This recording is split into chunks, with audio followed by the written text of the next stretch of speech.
हमारी कहानी का नायक एक यूट्यूबर है जिसे जहरीले जानवरों के प्रति गहरी रुचि है। एक दिन जब उसे एक ब्लैक मम्बा ने काट लिया तो वह अचानक खुद को एक अद्भुत मार्शल आर्ट्स वर्ल्ड में पाता है। वहां उसने इस रेलम के जहरीले प्राणियों को टेम करना और पहले से असाध्य बीमारियों के लिए क्योर्स ढूंढना सीख लिया। लेकिन यही सब नहीं है। इस अजीब दुनिया में उसके लिए और भी कई आश्चर्य प्रतीक्षा कर रहे हैं। एक तूफानी बरसात की रात में एक लगभग सुनसान स्थान पर, जो पुराने ट्रेनिंग ग्राउंड्स जैसा दिखता है, जहां वॉरियर्स का एक समूह एक सुनसान मैंशन के आंगन में खड़ा होता है। उनके लीडर ने यह देखने के लिए आवाज लगाई कि क्या इस क्षेत्र में कोई निवासी हो सकता है, यह उम्मीद करते हुए कि भारी बारिश के बीच कोई प्रकट हो। अगले ही पल अकेडमी गेट से एक बच्चा बाहर आता है, चुपचाप खड़ा होकर बिना कुछ कहे अजनबी की अगली बात का इंतजार करता है। वॉरियर्स हैरान रह जाते हैं, जबकि उनका लीडर सोचने लगता है कि ऐसे वीरान स्थान पर कोई कैसे रह सकता है। उनकी हैरानी तब और बढ़ जाती है जब वे समझते हैं कि वहां का एकमात्र निवासी सिर्फ यही एक बच्चा है। लीडर बच्चे से वहां रात बिताने की अनुमति मांगता है। बच्चा, जो इस कहानी का नायक है, अजनबियों के इरादों और पहचान को लेकर पल भर के लिए असमंजस में पड़ जाता है। अपनी छोटी उम्र के बावजूद वे उससे सम्मान और शिष्टाचार के साथ पेश आते हैं, जिससे उसे शक होता है कि वे उसे एकेडमी की रक्षा करने वाला कोई युवा पुजारी समझ रहे हैं। फिर वह उन्हें अभिवादन करता है और महसूस करता है कि वे बुरे लोग नहीं लगते। इसलिए वह उनसे कहता है कि वह वर्षों से इस परित्यक्त एकेडमी में रह रहा है और उन्हें वहां रुकने की अनुमति दे देता है, बशर्ते वे उस छोटे से हिस्से से दूर रहें जिसका वह उपयोग करता है। लीडर बच्चे के आतिथ्य के लिए धन्यवाद देता है और उसे आश्वासन देता है कि उसके आदमी इस शर्त का सम्मान करेंगे। वॉरियर्स की ओर मुड़कर लीडर उन्हें एकेडमी के भीतर सोने के स्थान खोजने और यह नियम मानने का निर्देश देता है कि वे इस यंग मास्टर के विंग से दूर रहें। वॉरियर्स एक स्वर में सहमति जताते हैं और अपने सोने के प्रबंध करने के लिए फैल जाते हैं। बच्चा उन्हें देखता है तो उनके कपड़ों पर उसे टैंग क्लैन का चिन्ह देखता है, जिससे वह अनुमान लगाता है कि वे सभी एक ही क्लैन से हैं, जिससे उसकी जिज्ञासा उनके व्यक्तित्व और उद्देश्यों को लेकर बढ़ जाती है। हालांकि वह इस विचार को एक तरफ रख देता है और अपने अन्य कामों पर ध्यान केंद्रित करता है। अपने हिस्से में लौटने से पहले लीडर बच्चे का फिर से अभिवादन करता है, जिस पर वह माफी मांगते हुए अपने छोटे से कमरे की ओर बढ़ जाता है, जहां वह अपने छोटे साथियों की देखभाल करता है। एक चौड़ी मुस्कान के साथ वह एक बड़े मिट्टी के बर्तन की ओर बढ़ता है, उसे उत्साह से खोलता है और छोटे कॉकरोचेस का संग्रह देखता है। उस बर्तन को पकड़कर वह कहता है कि उसकी देरी के कारण उनकी भूख बढ़ गई होगी। इसके बाद वह एक और बर्तन खोलता है, जिसमें एक बड़ा ब्लैक स्पाइडर है, जिसे ब्लैक अर्थ टाइगर कहा जाता है और जो हायन चाइना का मूल निवासी है। यह स्पाइडर अपनी अनोखी ब्लैक टाइगर जैसी धारियों के लिए जाना जाता है, जो 20 सेंटीमीटर तक बढ़ सकता है। फिर वह स्पाइडर को खाने के लिए एक कॉकरोच देता है और इस वीरान स्थान में इन प्राणियों को साथी के रूप में पाकर आभार व्यक्त करता है। स्पाइडर को उसका भोजन खाते हुए देखकर बच्चे को खुशी होती है, खासकर उसकी उल्लेखनीय वृद्धि को देखते हुए। स्पाइडर को संतुष्ट करने के बाद लड़का एक दराज की ओर बढ़ता है, उसे खोलकर एक केव गैको को बाहर निकालता है। वह उसे एक और कॉकरोच खिलाता है और उसके शरीर और पूंछ पर मौजूद अनोखे पैटर्न की प्रशंसा करता है। जैसे ही वह अपने साथियों की देखभाल में मग्न होता है, गैको अचानक उसे काट लेता है, जिससे वह डर के मारे पीछे हट जाता है। उसी पल उसके पिछले जीवन की यादें उसके मन में उमड़ने लगती हैं। पुनर्जन्म से पहले वह एक स्ट्रीमर था जो एक चैनल चलाता था, जिसके 1 मिलियन से अधिक सब्सक्राइबर्स थे। उसका चैनल मुख्य रूप से कीड़ों और जहरीले जानवरों पर केंद्रित था। उसे याद आता है कि उसने अपने चैनल के 1 मिलियन सब्सक्राइबर्स होने की खुशी में एक लाइव स्ट्रीम आयोजित की थी, जिसका शीर्षक था दुनिया के 10 सबसे जहरीले सांप। इस दौरान वह ब्लैक मैम्बा, दुनिया के सबसे खतरनाक सांपों में से एक, को ढूंढने के लिए अफ्रीका गया था। यह सब उसके प्रशंसकों के बार बार अनुरोध के कारण हुआ था। यादें उस लाइव स्ट्रीम की ओर मुड़ती हैं, जहां वह उस सांप को ढूंढने के लिए पागलों की तरह भाग दौड़ कर रहा था।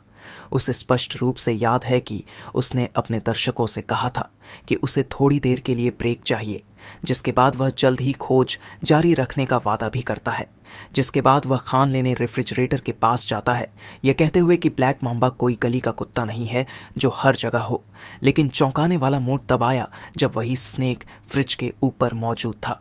जैसे ही वह उसके पास गया, सांप ने तेजी से हमला किया और उसे काट लिया। प्रतिक्रिया करने से पहले ही वह जमीन पर गिरकर बेसुध हो गया और उसकी जिंदगी वहीं खत्म हो गई।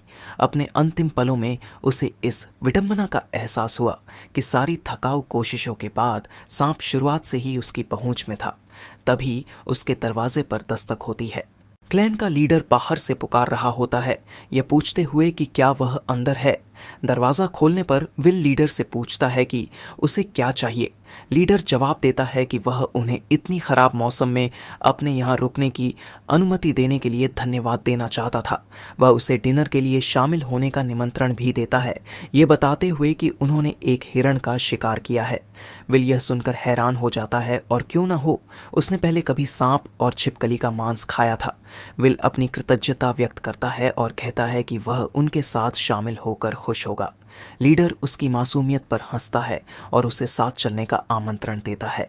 बारिश रुकते ही समूह एक बड़ी आग जलाता है और हिरण को भूनना शुरू करता है, जिससे चारों ओर स्वादिष्ट खुशबू फैलने लगती है।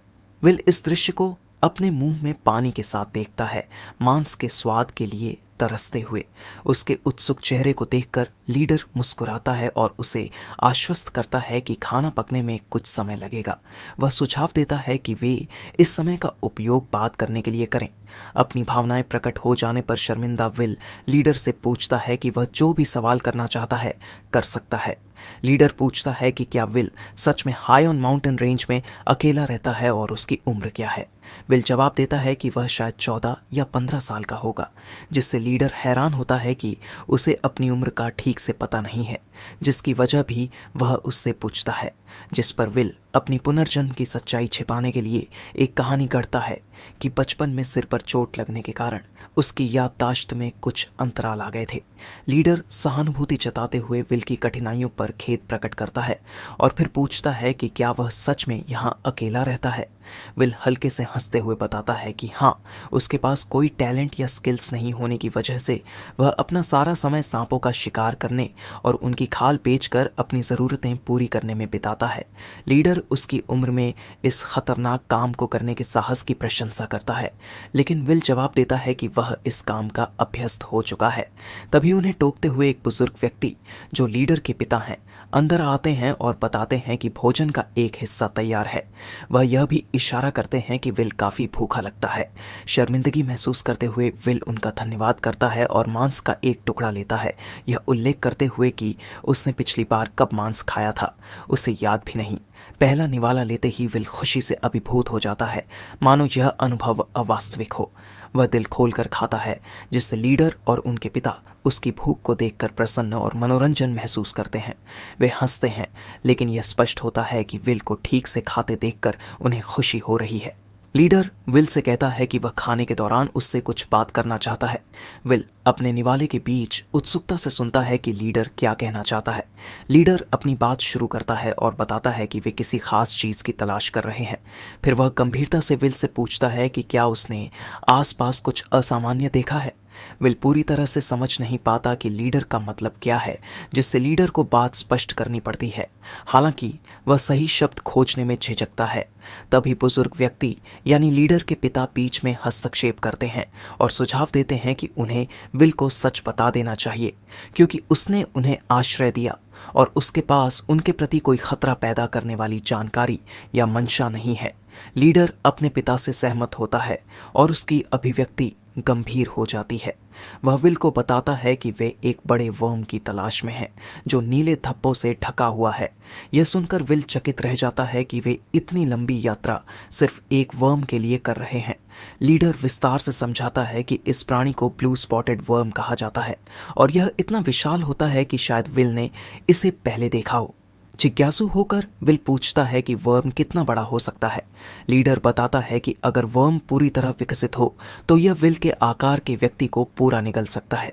इस बात से स्तब्ध विल यह महसूस करता है कि यह दुनिया उसकी पहली धारणा से कहीं अधिक अद्भुत हो सकती है।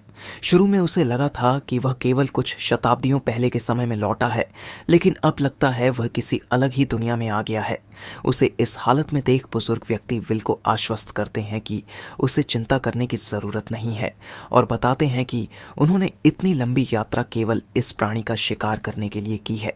विल उनसे पूछता है कि क्या वे इसे ब्रीडिंग के लिए पकड़ने की योजना बना रहे हैं। इस सवाल पर बुजुर्ग व्यक्ति और लीडर दोनों चौंक कर उसे अजीब ढंग से देखते हैं। फिर बुजुर्ग व्यक्ति इस सुझाव को गंभीरता से लेने की कोशिश करता है, लेकिन जल्द ही हंस पड़ता है। उनके साथ उनके बेटे यानी लीडर भी हंसी में शामिल हो जाते हैं। वे विशाल वर्म को पालने के विचार को भोला और मनोरंजक पाते हैं, लेकिन इससे इनकार नहीं करते कि यह सोच प्यारी है। बुजुर्ग व्यक्ति समझाते हैं कि वर्म को पालना असंभव है, क्योंकि उनका उद्देश्य इसका उपयोग एक क्योर के लिए करना है।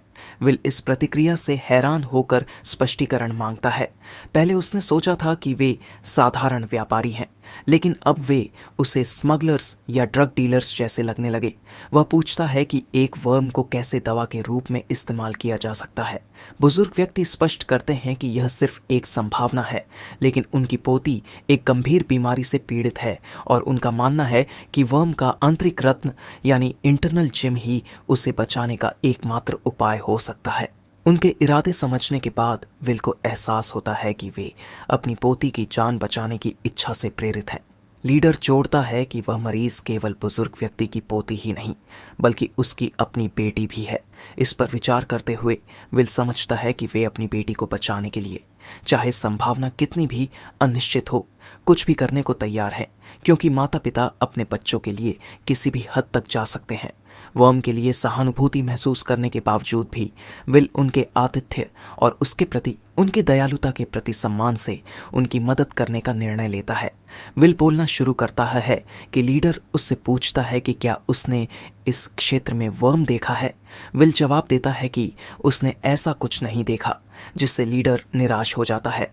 हालांकि विल एक आत्मविश्वास भरी मुस्कान के साथ अपनी बात जारी रखता है और कहता है कि उसे शायद पता है कि वह कहाँ पाया जा सकता है। वह अपने जहरीले प्राणियों के गहन ज्ञान के बारे में बताता है, जो किसी भी विशेषज्ञ से कहीं अधिक है। ये ज्ञान उसकी उन पर जुनून और निश्चित रूप से जहरीले सांप के काटने से हुई उसकी अपनी मौत से उपजा था। विल विस्तार से बताता है कि लाखों प्रजातियों में से लगभग 20,000 प्रजातियां जहरीली हैं और वह सभी के बारे में जानता है। वह दावा करता है कि वर्म्स भी इसमें अपवाद नहीं है और उन्हें भी इस श्रेणी में रखा जा सकता है। गहराई से सोचते हुए वह अपने दिमाग की लाइब्रेरी में गोता लगाता है। एक लंबे मानसिक खोज के बाद वह आखिरकार वह जानकारी ढूंढता है जिसकी उसे आवश्यकता थी। फिर वह लीडर को सूचित करता है कि अब उसे वर्म के संभावित स्थान का पता चल सकता है, जिससे वहां मौजूद सभी लोग हैरान रह जाते हैं। लीडर और एल्डर उत्सुकता से उससे विशेष जानकारी मांगते हैं। विल थोड़ा रुककर उनसे पूछता है कि उन्होंने अब तक कौन कौन से क्षेत्र खोजे हैं। लीडर समझाता है कि उन्होंने दक्षिण और पूर्व की खोज की है और उत्तर में नदी के किनारों पर ध्यान केंद्रित किया, लेकिन केवल दिन के समय में। विल समझ जाता है कि वे वर्म को क्यों नहीं ढूंढ सके। वह उन्हें बताता है कि उन्होंने इसकी कुछ विशेषताओं के कारण इसे खोजने में चूक कर दी। एल्डर उससे विस्तार से समझाने के लिए कहता है। विल बताता है कि वर्म्स आर्थ्रोपॉड, फाइलम और सेंटीपीड क्लास से संबंधित है, जो बड़े क्षेत्रों में फैले होते हैं। वह बताता है कि ये प्राणी ठंडे खून वाले होते हैं, इसलिए उन्हें ऐसे आवासों की आवश्यकता होती है जो उनके तापमान और नमी को बनाए रख सके। वह जोड़ता है कि इन प्राणियों को अन्य कीड़ों से जो चीज़ अलग करती है वह है उनका जलरोधक एक्सोस्केलेटन, जिसमें पोर्स होते हैं। यही कारण है कि वे अत्यधिक नम क्षेत्रों को पसंद करते हैं, लेकिन पूरी तरह से पानी से भरे हुए स्थानों से बचते हैं। इसके अलावा वे पानी के बिना जीवित नहीं रह सकते। इन विशेषताओं के कारण ब्लू स्पॉटेड वर्म शायद ही कभी जंगलों या नदी के किनारों पर पाया जाता है। एल्डर विल की बातों से चकित हो जाता है और स्वीकार करता है कि उसने सोचा था कि ऐसे वर्म्स सड़े हुए लकड़ी के दरारों जैसे नम स्थानों में रहना पसंद करते हैं, जिस पर विल स्पष्ट करता है कि छोटे वर्म्स वहां रह सकते हैं, लेकिन विशाल वर्म्स जैसे कि वे जिसे ढूंढ रहे हैं जंगलों या नदी की चट्टानों में जीवित नहीं रह सकते, क्योंकि उन्हें ऐसे स्थान चाहिए जो पूरी तरह से छिपने का अवसर दें। एल्डर और लीडर दोनों महसूस करते हैं कि उनका दृष्टिकोण पूरी तरह से गलत था। चाहे वे उन क्षेत्रों में कितनी भी कोशिश करते, उन्हें यह प्राणी कभी नहीं मिलता। लीडर विल से पूछता है कि तो ब्लू स्पॉटेड वर्म को खोजने के लिए आदर्श स्थान कौन सा होगा। वह जोर देता है कि यदि विल उनकी मदद करेगा तो उसे बड़ा इनाम दिया जाएगा। विल आत्मविश्वास से मुस्कुराता है और कैंप फायर की ओर इशारा करते हुए सुझाव देता है कि वर्म पश्चिमी तट की चट्टानी पहाड़ियों यानी रॉकी माउंटेन्स में हो सकता है। वह समझाता है कि सेंटीपीड लाइक वर्म्स आमतौर पर दिन में चट्टानों के बीच छिपते हैं और आधी रात के समय भोजन की तलाश में बाहर घूमते हैं। अगले ही पल बिन समय गवाए लीडर और उसके लोग रॉकी माउंटेन की ओर बढ़ते हैं और हर संभावित छिपने की जगह को खंगालते हुए वर्म को ढूंढने की कोशिश करते हैं। उनके प्रयासों के बावजूद उन्हें इसका कोई निशान नहीं मिलता। लीडर ऊंचाई पर एक बेहतर दृष्टिकोण के लिए चढ़ता है, उम्मीद करते हुए कि वह ऊपर से कुछ देख सके, लेकिन उसे कुछ भी नजर नहीं आता। उनकी टीम में से एक व्यक्ति विल की जानकारी पर संदेह करता है और कहता है कि शायद उसने गलती की होगी। लीडर नीचे उतरता है और उस रात की खोज को समाप्त करने का निर्णय लेता है, जिसके लिए वह एक सिग्नल एरो दागता है ताकि अपनी टीम को वापस बुला सके। थके हुए और निराश योद्धा आग के पास इकट्ठा होते हैं। वे यंग मास्टर की मार्गदर्शन पर भरोसा करने के बावजूद वर्म को न ढूंढ पाने की हताशा व्यक्त करते हैं। इस बीच लीडर चुप रहता है, गहरी सोच में डूबा हुआ। वह अपनी पीड़ा मन में व्यक्त करता है कि वुन, जो परिवार की सबसे असाधारण प्रतिभा थी, को बचाने की उम्मीद अब खत्म होती दिख रही है। अचानक एल्डर आग के पास समूह में शामिल होता है और लीडर से खोज के परिणामों के बारे में पूछता है। लीडर हार मानते हुए कहता है कि उन्हें कुछ नहीं मिला और अपने पिता से पूछता है कि क्या उन्होंने कुछ अलग देखा। एल्डर भी निराश होकर जवाब देता है कि उसने भी कुछ नहीं पाया। वह गंभीर स्वर में कहता है कि शायद वो उनके पास केवल 3 महीने ही बचे हैं और वह शक करता है कि वे इतने कम समय में वे वर्म को ढूंढ पाएंगे। यह सुनकर समूह पर भारी चुप्पी छा जाती है, जो दुख से भरी हुई है, जिसे तोड़ते हुए लीडर अगले दिन दक्षिण क्षेत्र में खोज करने का सुझाव देता है, क्योंकि पश्चिम में यानी यहाँ कोई जीवित जीव का निशान नहीं मिला। एल्डर सहमत होता है, लेकिन अचानक ठहर जाता है, जैसे उसे कुछ बहुत महत्वपूर्ण याद आ गया हो। फिर वह अविश्वास में चिल्लाता है और आश्चर्य करता है कि उसने यह इतनी अहम बात पहले कैसे नहीं देखी। लीडर उससे पूछता है कि क्या उसने कुछ असामान्य देखा, और एल्डर बताता है कि पिछले 3 दिनों से पहाड़ पर किसी भी जानवर की गतिविधि नहीं हुई है। यह बात सभी को चौंका देती है। एल्डर बताता है कि यह अपने आप में एक बड़ा संकेत है। वह अनुमान लगाता है कि या तो जानवर भाग गए हैं या फिर वे विशाल वर्म का शिकार बन गए हैं। फिर अपने बेटे के कंधे पर आश्वासन भरा हाथ रखते हुए एल्डर दृढ़ता से कहता है कि ब्लू स्पॉटेड वर्म निश्चित रूप से इस पहाड़ पर है और अब वे वुन को बचा सकते हैं। लीडर खुशी से भर जाता है, यह मानते हुए कि उनकी मेहनत रंग ला रही है। अचानक जमीन जोर से हिलने लगती है, जिससे सभी का संतुलन बिगड़ जाता है। चारों तरफ अफरा तफरी मच जाती है, क्योंकि जमीन में दरारें पड़ने लगती हैं। बड़े बड़े नुकीले आकार जैसे पैर या दांत जमीन से बाहर निकलते हैं, जो सभी के लिए बड़ा खतरा बनते हैं। आखिरकार छिपा हुआ प्राणी खुद को प्रकट करता है, जिससे समूह में भगदड़ मच जाती है।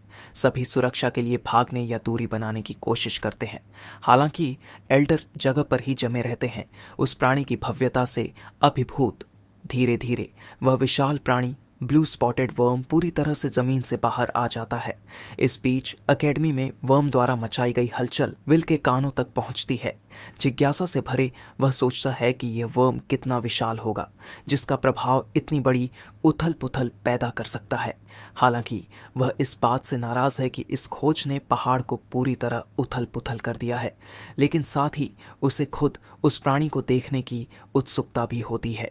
एक लंबी और कठिन रात के बाद पहाड़ पर शांति लौटती है। लीडर और उसके लोग विशाल वर्म को मारने और उसकी जेम निकालने में सफल होते हैं। पूरे समूह में खुशी फैल जाती है और एल्डर घोषणा करता है कि अब वुन को बचाया जा सकता है। तभी लीडर अपने पिता के पास जाता है और उन्हें शिशिंचुआन वापस लौटने और उन सैनिकों को साथ ले जाने के लिए कहता है जो घायल नहीं है। एल्डर हैरान होकर इसका कारण पूछता है। लीडर कोड शब्दों में जवाब देता है, हम अपने खून में दुश्मनी और पत्थरों में उपकार लिखते हैं, यह बताते हुए कि वे प्रतिशोध और कृतज्ञता दोनों के प्रति अडिग हैं। लीडर पुष्टि करता है कि पहाड़ पर अभी भी कुछ काम बाकी है। इसे समझते हुए एल्डर सहमत होते हैं और याद दिलाते हैं कि उन्हें उस यंग मास्टर का धन्यवाद करना होगा जिसने उनकी मदद की। फिर एल्डर सुझाव देते हैं कि विल को एक अतिथि के रूप में आमंत्रित किया जाए और उसे उसकी पसंद का उपहार दिया जाए। लीडर खुद विल से मिलने का निर्णय लेता है ताकि यह सुनिश्चित किया जा सके कि वह ठीक है और उसे बताने के लिए कि वहां क्या हुआ। इस बीच विल उठता है और खुद को 3 छोटे लार्वे से घिरा हुआ पाता है। यह देखकर कि वे वहां कैसे आए, वह हैरान होता है। उसे एहसास होता है कि वह किसी तरह इन लार्वे की मां बन गया है। वह याद करता है कि पिछली रात साफ सफाई के बाद उसने वर्म के अंडे अपनी मेज पर रख दिए थे। अब यह देखकर कि वे अंडे फूट गए हैं, वह दंग रह जाता है। जब वह एक लार्वा को अपने चेहरे से हटाने की कोशिश करता है तो वह उसे काट लेता है। विल पिछले रात की घटनाओं को याद करता है जब उसकी एक एंटोमोलॉजिस्ट के रूप में जिज्ञासा उसे विशाल वर्म के ठिकाने तक ले गई थी। उसने उसका ठिकाना ढूंढा और अंडे चुरा लिए, लेकिन भागते समय वह एक हथेली के आकार के कॉकरोच पर फिसल गया। हालांकि गिरने से उसे गंभीर चोट लग सकती थी, वह राहत महसूस करता है कि अंडे सुरक्षित रहे। वह खुद को भाग्यशाली मानता है कि बारिश रुक गई थी, अन्यथा यह मिशन पूरी तरह विफल हो सकता था। घर लौटने के बाद उसने अंडों को सावधानी से साफ किया और अपनी संग्रह में शामिल कर लिया। विशाल वर्म को न देख पाने का उसे थोड़ा अफसोस है, लेकिन वह लार्वे को बचाने को अपनी बड़ी जीत मानता है। अब जब लार्वे उस पर चिपके हुए हैं, विल उनसे कुछ व्यक्तिगत जगह देने की विनती करता है, लेकिन उनकी जिद उसे चिढ़ा देती है। समस्या का समाधान खोजने के प्रयास में उसके दिमाग में एक विचार आता है, पानी का। वह सोचता है कि पानी में लार्वा आसानी से फिसल सकते हैं। विल के चेहरे पर शरारती मुस्कान चमकती है। एक चालाक लहजे में वह घोषणा करता है कि वह स्नान करने जा रहा है ताकि अपनी जगह वापस पा सके। उसी समय लीडर एकेडमी के द्वार पर पहुंचता है। विल को बाहर न देखकर वह सतर्कता से उसके पास जाता है और दरवाजे पर दस्तक देकर उसे बुलाता है। कोई जवाब न मिलने पर लीडर झिझकते हुए कमरे में प्रवेश करता है और जोर से अपनी उपस्थिति की घोषणा करता है।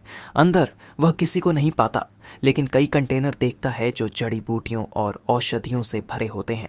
इससे उसे संदेह होता है कि शायद विल पारंपरिक चिकित्सा का अभ्यास करता है। हालांकि बिना अनुमति किसी के कमरे में जाने को अनुचित मानते हुए लीडर वहां से जाने का फैसला करता है। जैसे ही वह मुड़ता है, एक कंटेनर से आती भिनभिनाहट की आवाज उसे रोक देती है। जिज्ञासा के कारण वह धीरे धीरे उस आवाज के स्रोत की ओर बढ़ता है। कंटेनर खोलते ही वह काले टाइगर स्पाइडर को देखकर दंग रह जाता है। तभी एक और आवाज एक दराज से आती है। वह दराज खोलता है और उसमें धारीदार गेको को देखता है। लीडर यह देखकर हैरान रह जाता है कि कमरे में इतने जहरीले जीव रखे गए हैं। आगे जांच करने पर वह अन्य कंटेनरों में भृंग, अफूटे अंडे और यहाँ तक कि जहरीले सांपों से भरी दराजें पाता है। ये समझते हुए कि विल इन खतरनाक जीवों को पालता और संरक्षित करता है, लीडर चकित रह जाता है। टंकलन, जो अपने विष और जहरीले जीवों के ज्ञान के लिए प्रसिद्ध है, के लिए भी ऐसा स्तर का संरक्षण अनसुना है, ऐसा उसे लगा। कमरे से बाहर निकलते हुए लीडर गहरी सोच में पड़ जाता है। उसे एहसास होता है कि विल से मिलना केवल एक संयोग नहीं था, बल्कि उसकी बेटी को बचाने और एक असाधारण व्यक्ति को जानने का सुनहरा मौका था।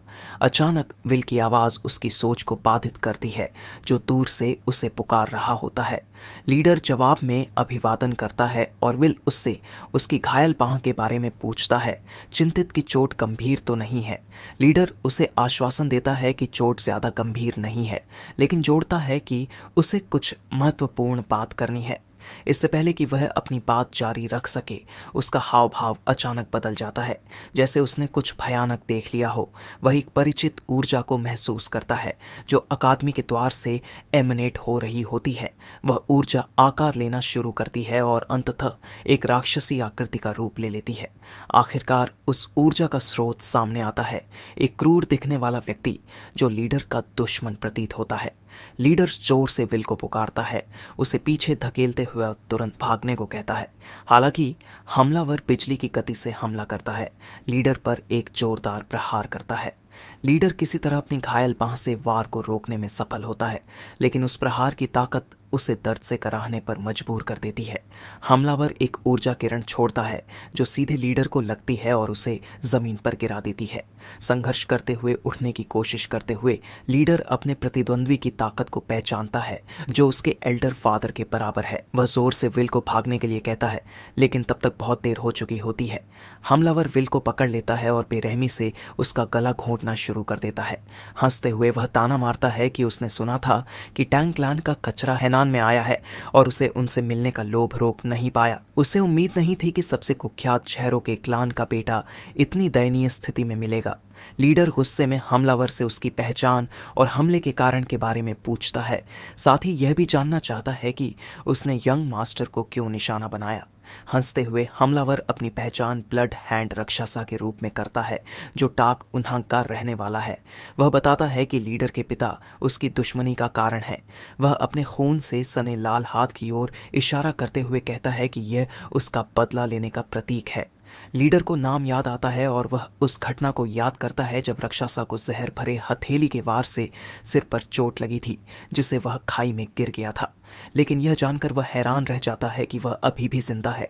गुस्से में लीडर रक्षासा पर चिल्लाता है और विल को छोड़ने की मांग करता है, ये कहते हुए कि युवा मास्टर का उनकी दुश्मनी से कोई लेना देना नहीं है। वह यहाँ तक कहता है कि वह अपनी जान देने को तैयार है, लेकिन रक्षासा उसका मजाक उड़ाते हुए कहता है कि यह केवल उसके सपनों में ही हो सकता है। वह कसम खाता है कि टंग क्लैन का कोई भी सदस्य जिंदा नहीं बचेगा। इस वक्त लीडर खुद को असहाय महसूस करता है, यह जानते हुए कि रक्षासा का इरादा विल को छोड़ने का नहीं है। इस बीच विल दम घुटने के कारण बेहोश होने की कगार पर है, क्योंकि रक्षासा अपनी पकड़ को और मजबूत करता है और फिर उसकी तरफ देखते हुए पागलों की तरह हंसता है और उसे निर्दयतापूर्वक मारने का इरादा जाहिर करता है। आखिरी क्षणों में विल अपनी बची हुई ताकत को इकट्ठा करता है और रक्षासा से उसे छोड़ने की गुहार लगाता है, लेकिन बदले में उसे केवल उपहास मिलता है। अचानक 3 जोड़ी चमकती हुई आंखें अंधेरे में गुस्से से देखती हैं। विल के तीनों लार्वा हरकत में आते हैं और रक्षासा पर हमला कर देते हैं। वे उसके हाथ और गर्दन पर जोरदार काटते हैं।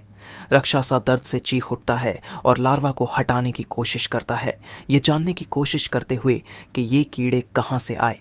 शुरू में वह उन्हें हानिरहित मानकर हंसता है, लेकिन जल्द ही उसकी हंसी गायब हो जाती है। वह महसूस करता है कि जर उसकी नसों में दौड़ रहा है। दर्द इतना बढ़ जाता है कि कुछ ही क्षणों में वह झर के कारण गिर जाता है और उसकी मृत्यु हो जाती है। विल स्तब्ध खड़ा रहता है, यह विश्वास नहीं कर पाता कि रक्षासा की मृत्यु इतनी जल्दी हो सकती है। वह कांपती आवाज में लीडर से पूछता है कि क्या रक्षासा वास्तव में एक दुष्ट व्यक्ति था। लीडर, जो खुद भी हैरान है, समझने लगता है कि विल कोई साधारण व्यक्ति नहीं है। इसलिए वह यह ठान लेता है कि वह विल को अपने क्लैन का मेंबर बनाएगा। कुछ दिनों बाद रक्षासा की मृत्यु के बाद लीडर तेज बुखार और गंभीर थकान से पीड़ित बिस्तर पर पड़ा होता है। विल उसकी पूरी देखभाल करने की कोशिश करता है, लेकिन उसकी इस हालत को देखकर चिंतित हो जाता है।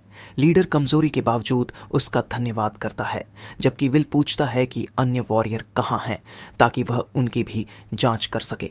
हालांकि वह लीडर को ऐसे अकेले छोड़ने में हिचकिचाता है, क्योंकि वहां कोई और वैद्य नहीं है।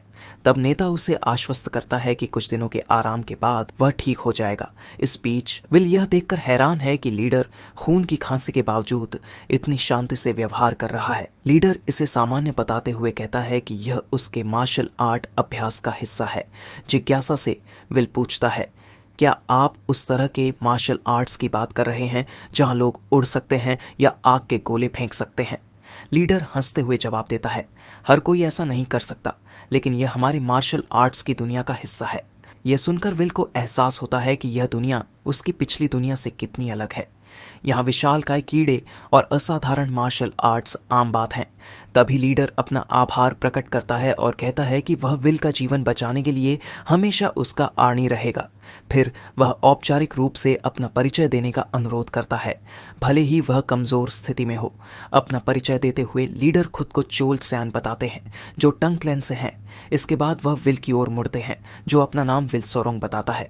चोल सान सोरोंग का अनुवाद छोटा ड्रैगन के रूप में करता है और इस नाम और इसके गहरे अर्थ की प्रशंसा करता है। इसके बाद लीडर विल के पास चिपके हुए लार्वी के बारे में पूछते हैं कि क्या वे वाकई विषैले हैं। विल इसकी पुष्टि करता है और बताता है कि ये ब्लू स्पॉटेड वर्म के लार्वा हैं। अपनी चोटों को नज़रअंदाज करते हुए लीडर उत्तेजना में अपने बिस्तर से उठते हैं और पूछते हैं कि क्या उसने वाकई ब्लू स्पॉटेड वर्म को वश में कर लिया है। इसका जवाब देने की बजाय विल उन्हें शांत करने की कोशिश करता है और आराम करने की सलाह देता है, लेकिन लीडर जोर देते हैं कि वह जानना चाहते हैं कि विल ने यह कैसे किया। साथ ही वे विल के कमरे में रखे अन्य विषैले जीवों के बारे में भी पूछते हैं। विल मुस्कुराते हुए उन्हें बताते हैं कि यह एक लंबी कहानी है और पूछता है कि क्या वे पूरी कहानी सुनने के लिए तैयार हैं, जिस पर लीडर उत्साहपूर्वक कहते हैं कि उन्हें लंबी कहानियां पसंद है, जिससे विल ने लार्वा को पालने की कहानी सुनाना शुरू किया। कहानी सुनकर लीडर चकित हो जाते हैं और पूछते हैं कि क्या विल ने यह सब अकेले किया था, अंडे इकट्ठा करने से लेकर लार्वा को वश में करने तक। विल इसकी पुष्टि करता है और यह भी बताता है कि वह यह भी अनुमान लगा सकता है कि अंडे कब फूटेंगे, वह भी अद्भुत सटीकता के साथ। यह सुनकर लीडर हैरान रह जाते हैं और विल की इस असाधारण क्षमता की प्रशंसा करते हैं। इसके बाद विल एक पल की अनुमति मांगता है और दराज से कुछ छिपकलियां निकालता है और लीडर को एक सामान्य छिपकली दिखाता है जिसके शरीर पर पीली धारियां हैं, और एक दूसरी छिपकली जिसकी पूंछ पर सफेद धारियां हैं। वह एक तीसरी छिपकली दिखाता है जिसका शरीर पीला और पूंछ सफेद है। फिर वह बताता है कि यह 2 छिपकलियों के क्रॉस ब्रीडिंग का परिणाम है, जिनकी पूंछ पर प्रमुख सफेद धारियां थीं। लीडर इस नई छिपकली को देखकर चकित हो जाते हैं और उसकी अनोखी उपस्थिति की प्रशंसा करते हैं। वह कहते हैं कि ऐसा लगता है जैसे विल ने वास्तव में एक नई रंगीन प्रजाति बनाई है। विल भी सहमति जताता है और नई प्रजाति की सुंदरता पर खुशी जाहिर करता है। थोड़ी देर रुकने के बाद लीडर गंभीरता से पूछते हैं, क्या यह संभव है कि विषैले जीवों को मिलाकर और भी अधिक शक्तिशाली शर वाली प्रजाति विकसित की जा सके? विल एक पल के लिए सोचता है और जवाब देता है कि यही सैद्धांतिक रूप से संभव है, लेकिन व्यवहार में ऐसा करना बेहद चुनौतीपूर्ण होगा। इससे पहले कि विल और विस्तार से समझा सकें, लीडर उनकी बात को बीच में ही काट देते हैं। वह उत्साह से पूछते हैं कि क्या विल इस संभावना को लेकर निश्चित है। फिर लीडर विल को चौंकाते हुए एक साहसिक अनुरोध करते हैं। वह विल से टंगक्लैन में शामिल होने का आग्रह करते हैं। विल इस प्रस्ताव को समझने की कोशिश कर ही रहा था कि लीडर उसे उत्साहपूर्वक समझाते हैं कि टंगक्लैन में शामिल होने से उसे मार्शल आर्ट्स सीखने, जड़ी बूटियों, औषधियों और विषयों के भंडार तक पहुंचने का मौका मिलेगा। आगे लीडर बड़ी उत्सुकता से जोड़ते हैं कि विल जैसा व्यक्ति केंद्रीय मैदानों के 10 लेजेंडरी विषैले जीवों को भी पकड़ सकता है या पाल सकता है, जो अपनी अद्वितीय जहर के लिए प्रसिद्ध है। फिर लीडर अपनी बात को एक रोचक विवरण के साथ समाप्त करते हैं कि उनकी बेटी केंद्रीय मैदानों के 3 फूलों में से एक है। चौंककर विल लीडर से इसे दोबारा कहने को कहता है, जिस पर हंसते हुए लीडर यह भी दोहराते हैं कि उनकी बेटी को इस क्षेत्र की सबसे खूबसूरत महिलाओं में से एक माना जाता है। लेकिन फिर उन्हें एहसास होता है कि विल की दिलचस्पी इंसानों में नहीं बल्कि विषैले जीवों में है। विल उत्सुकता से 10 लेजेंडरी विषैले जीवों के बारे में पूछता है, यह जानने के लिए कि क्या वे ब्लू स्पॉटेड वर्म जितने ही दिलचस्प हैं, जिसके जवाब में लीडर उसे आश्वस्त करते हैं कि ये जीव उससे कहीं अधिक अद्भुत है। वे बताते हैं कि ब्लू स्पॉटेड वर्म उनमें सबसे निचले स्तर पर है, जबकि जायंट पिच्छू, गोल्डन ग्लीमिंग मेंढक और अन्य जीव असाधारण क्षमताओं के लिए प्रसिद्ध है। विल के चेहरे पर प्रशंसा और उत्साह देखकर लीडर समझ जाते हैं कि उन्होंने विल को क्लैन में शामिल होने के लिए सफलतापूर्वक मना लिया है। 2 दिन बाद लीडर अपने वॉरियर्स के कैंप में जाते हैं। वे चौंक जाते हैं जब लीडर उन्हें बताते हैं कि राक्षसा हुयांग में प्रकट हुआ था। लीडर आगे जोड़ते हैं कि राक्षसा इस दौरान छुपकर अपनी शक्ति और कौशल बढ़ा रहा था और उसका वर्तमान स्तर उनके पिता के लगभग बराबर था। वॉरियर्स और भी चकित हो जाते हैं जब लीडर यह खुलासा करते हैं कि राक्षसा को उन्होंने नहीं बल्कि युवा मास्टर विल सोरोंग ने मारा। वॉरियर्स विल को अविश्वास से घूरते हैं और फिर उसके पास आकर उसका आभार प्रकट करते हैं कि उसने उनके लीडर की जान बचाई। उनमें से कुछ मजाक में पूछते हैं कि क्या विल कोई अनुभवी मार्शल आर्टिस्ट है जिसने कायाकल्प की प्रक्रिया अपनाई है। विल वॉरियर्स के इन सवालों की बौछार से असहज हो जाता है, लेकिन तभी लीडर हस्तक्षेप करते हैं और सुझाव देते हैं कि विल खुद अपनी कहानी बताए। हल्की मुस्कान के साथ विल अपने तीनों लार्वा को बुलाता है, जिससे उसकी कपड़ों के अंदर हलचल होती है और छोटे जीव बाहर निकलते हैं और विल से चिपके रहते हैं। एक वॉरियर पूछता है कि विल ऐसे जीवों को अपने साथ क्यों रखता है। लीडर जवाब देते हैं कि ये ब्लू स्पॉटेड वर्म के लार्वा है, वही जीव जिसने राक्षसा को मारा। वॉरियर और भी आश्चर्यचकित हो जाते हैं, इस बात पर अविश्वास जताते हुए कि विल ऐसे खतरनाक विषैले जीवों को बिना किसी नुकसान के संभाल रहा है। फिर एक वॉरियर पूछता है कि उसने इन्हें सुरक्षित तरीके से कैसे पाला। लीडर दृढ़ता से जवाब देते हैं कि विल की क्षमताएं असाधारण हैं और किसी साधारण व्यक्ति से कहीं अधिक है।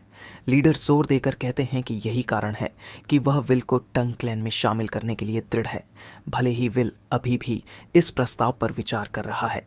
यह सुनकर एक वॉरियर उत्साहपूर्वक कहता है कि यह जीवन में एक बार मिलने वाला मौका है, जिसे विल को नहीं छोड़ना चाहिए। हालांकि अचानक लीडर बीच में हस्तक्षेप करते हुए कहते हैं कि उन्हें तुरंत कार्यवाही करनी होगी और अब और देरी की गुंजाइश नहीं है। विल नेता से पूछता है कि क्या वे अब भी किसी खास चीज की तलाश कर रहे हैं। लीडर बताते हैं कि ब्लड हैंड राक्षसा एक प्रतिबंधित martial art venomous blood claw का उपयोग कर रहा था, जिसे अपनी पूरी क्षमता तक पहुंचने के लिए इंसानी खून और बोन मैरो की जरूरत होती है। विल इस तकनीक की क्रूरता से भयभीत हो जाता है, जबकि लीडर आगे कहते हैं कि अगर राक्षसा के कोई शिष्य या प्रशिक्षु हैं तो उन्हें रोका जाना चाहिए ताकि यह कला फिर से न उभर सके और सभी बंदियों को उसके चंगुल से मुक्त किया जाना चाहिए। फिर लीडर विल से इस मिशन में मदद करने के लिए कहते हैं, विशेष रूप से क्योंकि वह हुयन आइलैंड की भौगोलिक स्थिति से परिचित है। विल सोचने के लिए कुछ समय लेता है, यह समझते हुए कि टैंक क्लान में शामिल होना उसे जीवन भर के लिए एक प्रतिष्ठित स्थान दे सकता है। साथ ही इस मिशन के दौरान लीडर के चरित्र को परखने का अवसर भी उसे प्रदान करता है, इसलिए विल मदद करने के लिए सहमत हो जाता है, लेकिन इस शर्त पर कि वे तब तक इंतजार करेंगे जब तक लीडर पूरी तरह से ठीक नहीं हो जाते। लीडर विल के इस निर्णय से प्रसन्न होते हैं और उसका आभार व्यक्त करते हैं। विल जवाब देता है कि यह फैसला मुश्किल नहीं था, क्योंकि यह मिशन लोगों की जान बचाने से जुड़ा है। हालांकि सच्चाई यह है कि वह इस मिशन का उपयोग टंग क्लैन के बारे में अधिक जानने और उनके कार्य वातावरण का मूल्यांकन करने के लिए करना चाहता है। 3 दिन बाद लीडर पूरी तरह ठीक होकर समूह को पास के एक गांव में ले जाते हैं, जो कि छोड़ी गई एकेडमी के करीब है, ताकि राक्षसा के बारे में सुराग ढूंढा जा सके। वे ग्रामीणों से किसी भी गायब होने या असामान्य घटनाओं के बारे में पूछताछ करते हैं। गांव के मुखिया एक बूढ़े व्यक्ति का इस बारे में कहना है कि हर साल जंगल में 1 या 2 लोग गायब हो जाते हैं, लेकिन उन्हें नहीं लगता कि इन मामलों में कोई स्पष्ट पैटर्न या संबंध है। लीडर मुखिया का उनके सहयोग के लिए धन्यवाद देते हैं और मुखिया विनम्रता से जवाब देते हैं कि टैंक क्लैन के प्रसिद्ध लीडर की सहायता करना उनके लिए सम्मान की बात है। अपने विस्तृत खोज के बावजूद समूह को कोई उपयोगी जानकारी नहीं मिलती। तब वे लीडर से पूछता है कि क्या उन्हें कुछ खास संदेह है। लीडर स्वीकार करते हैं कि शुरुआत में उन्हें लगा कि राक्षसा उन्हें इस क्षेत्र में उनके निकट होने के कारण मिला, लेकिन अब उन्हें एहसास हो रहा है कि स्थिति उनकी उम्मीद से अधिक जटिल है। विल को भी यह अजीब लगता है कि इस क्षेत्र में राक्षसा का कोई निशान नहीं है, लेकिन वह लड़ाई के दौरान राक्षसा के शब्दों को याद करता है और एक महत्वपूर्ण निष्कर्ष पर पहुंचता है और विल लीडर से पूछता है कि क्या उन्हें याद है कि राक्षसा ने एकेडमी में आने पर क्या कहा था। लीडर, जो पहले की लड़ाई से अभी भी उबर रहे हैं, स्वीकार करते हैं कि उन्हें ठीक से याद नहीं है। तो विल उन्हें राक्षसा के शब्दों की याद दिलाता है, यह कहते हुए कि मैंने सुना कि टंग क्लैन का कचरा आसपास है, इसलिए मैं खुद देखने आया। फिर विल इस बात की ओर इशारा करता है कि यह दर्शाता है कि किसी ने राक्षसा को टंग क्लैन के स्थान के बारे में सूचित किया, इसीलिए वे उन सभी की जांच करें जिन्होंने हुयान से गुजरते समय टंग क्लैन के साथ संपर्क किया हो। साथ ही राक्षसा के स्केच का उपयोग करके जानकारी इकट्ठा करें लीडर विल की तर्कशीलता से प्रभावित होकर उसकी योजना को अद्भुत और उनके खोज अभियान में एक महत्वपूर्ण कदम बताता है, जिसके बाद टीम ने भी विल की तीक्ष्ण सोच की प्रशंसा की और इस बात से सहमति जताई कि अब उनकी योजना अधिक स्पष्ट हो गई है। जल्द ही उनकी टीम एक अंधकारमय और भयावह गांव पहुंचती है, जिसकी गहरी और डरावनी वातावरण से हर कोई असहज महसूस करता है। टीम के एक योद्धा ने इशारा किया कि शायद यही वह स्थान है जिसे वे ढूंढ रहे थे। लीडर सियोल ने पुष्टि की कि यह सही स्थान है और विश्वास किया कि राक्षसा से जुड़े लोग यहीं रहते होंगे। उन्होंने अपनी टीम को आदेश दिया कि गांव में चुपचाप प्रवेश करें और ग्रामीणों के साथ सम्मानपूर्वक व्यवहार करें, क्योंकि उन्हें बताया गया था कि ये लोग अच्छे हैं। गांव में प्रवेश करते ही उन्होंने देखा कि वहां की आबादी बहुत कम है और जो कुछ चेहरे दिखाई दे रहे थे वे उदास और असामान्य रूप से थके हुए लग रहे थे। जब उन्होंने किसी को मिलने के लिए बुलाया तो एक बूढ़ा आदमी एक युवती और कुछ गार्ड्स के साथ बाहर आया। लीडर ने अपना परिचय दिया और उनके आने का कारण समझाया। जब सियोल एल्डर से बात कर रहे थे, विल का ध्यान कहीं और चला गया। उसने देखा कि गांव में जीवन शक्ति का अभाव था, यहाँ तक कि युवती भी कमजोर और थकी हुई लग रही थी। उसे महसूस हुआ कि ग्रामीणों का व्यवहार असामान्य है, जैसे वे किसी प्रभाव या जादू के अधीन हों। विलेज एल्डर ने किसी भी तरह की गायब होने या अजीब घटनाओं से इनकार किया, लेकिन उसने सियोल से सख्ती से कहा कि वे अपनी टीम के साथ गांव छोड़ दें। जवाब में सियोल ने गांव की कम आबादी को लेकर अपनी चिंता व्यक्त करने की कोशिश की, लेकिन एल्डर ने गुस्से में प्रतिक्रिया दी और कहा कि यह उनका व्यक्तिगत मामला है। सियोल और विल एल्डर की इस प्रतिक्रिया से हैरान थे। फिर सियोल ने स्थिति को शांत करने का प्रयास करते हुए उल्लेख किया कि विल ने बताया था कि ग्रामीण मैत्रीपूर्ण और स्वागत योग्य हैं। इससे पहले कि वह जवाब में कुछ बोल पाता वह बच्ची अचानक जमीन पर गिर पड़ी। एल्डर घबराकर उसके पास गया और बड़बड़ाने लगा कि वह उसकी इकलौती बची हुई परिवार है और आश्चर्य व्यक्त किया कि वह भी बीमार क्यों पड़ गई। सियोल आगे बढ़े और बच्ची की जांच करने की पेशकश की, ये समझाते हुए कि वह पेशेवर डॉक्टर नहीं है, लेकिन उनके पास चिकित्सा का कुछ विज्ञान है। एल्डर ने तुरंत सहमति दी, मदद के लिए बेताब होकर। जांच के दौरान एल्डर ने खुलासा किया कि गांव में वर्षों से एक प्लेग फैला हुआ है, जिसने कई बच्चों को मार दिया है और वयस्कों को गंभीर रूप से कमजोर कर दिया है। सियोल ने एल्डर को आश्वस्त किया कि वह अपनी पूरी कोशिश करेंगे। आभार व्यक्त करते हुए एल्डर ने ग्रामीणों को सियोल के निर्देशों का पालन करने का आदेश दिया। जब सियोल बच्ची का इलाज कर रहे थे, विल ने चुपचाप एक योद्धा से सियोल की चिकित्सा विशेषज्ञता के बारे में पूछा। योद्धा ने बताया कि सियोल चिकित्सा में अत्यधिक कुशल है, क्योंकि टांगक्लैन के जहरीले पदार्थों में विशेषज्ञता के कारण उन्होंने चिकित्सा में महारत हासिल की है।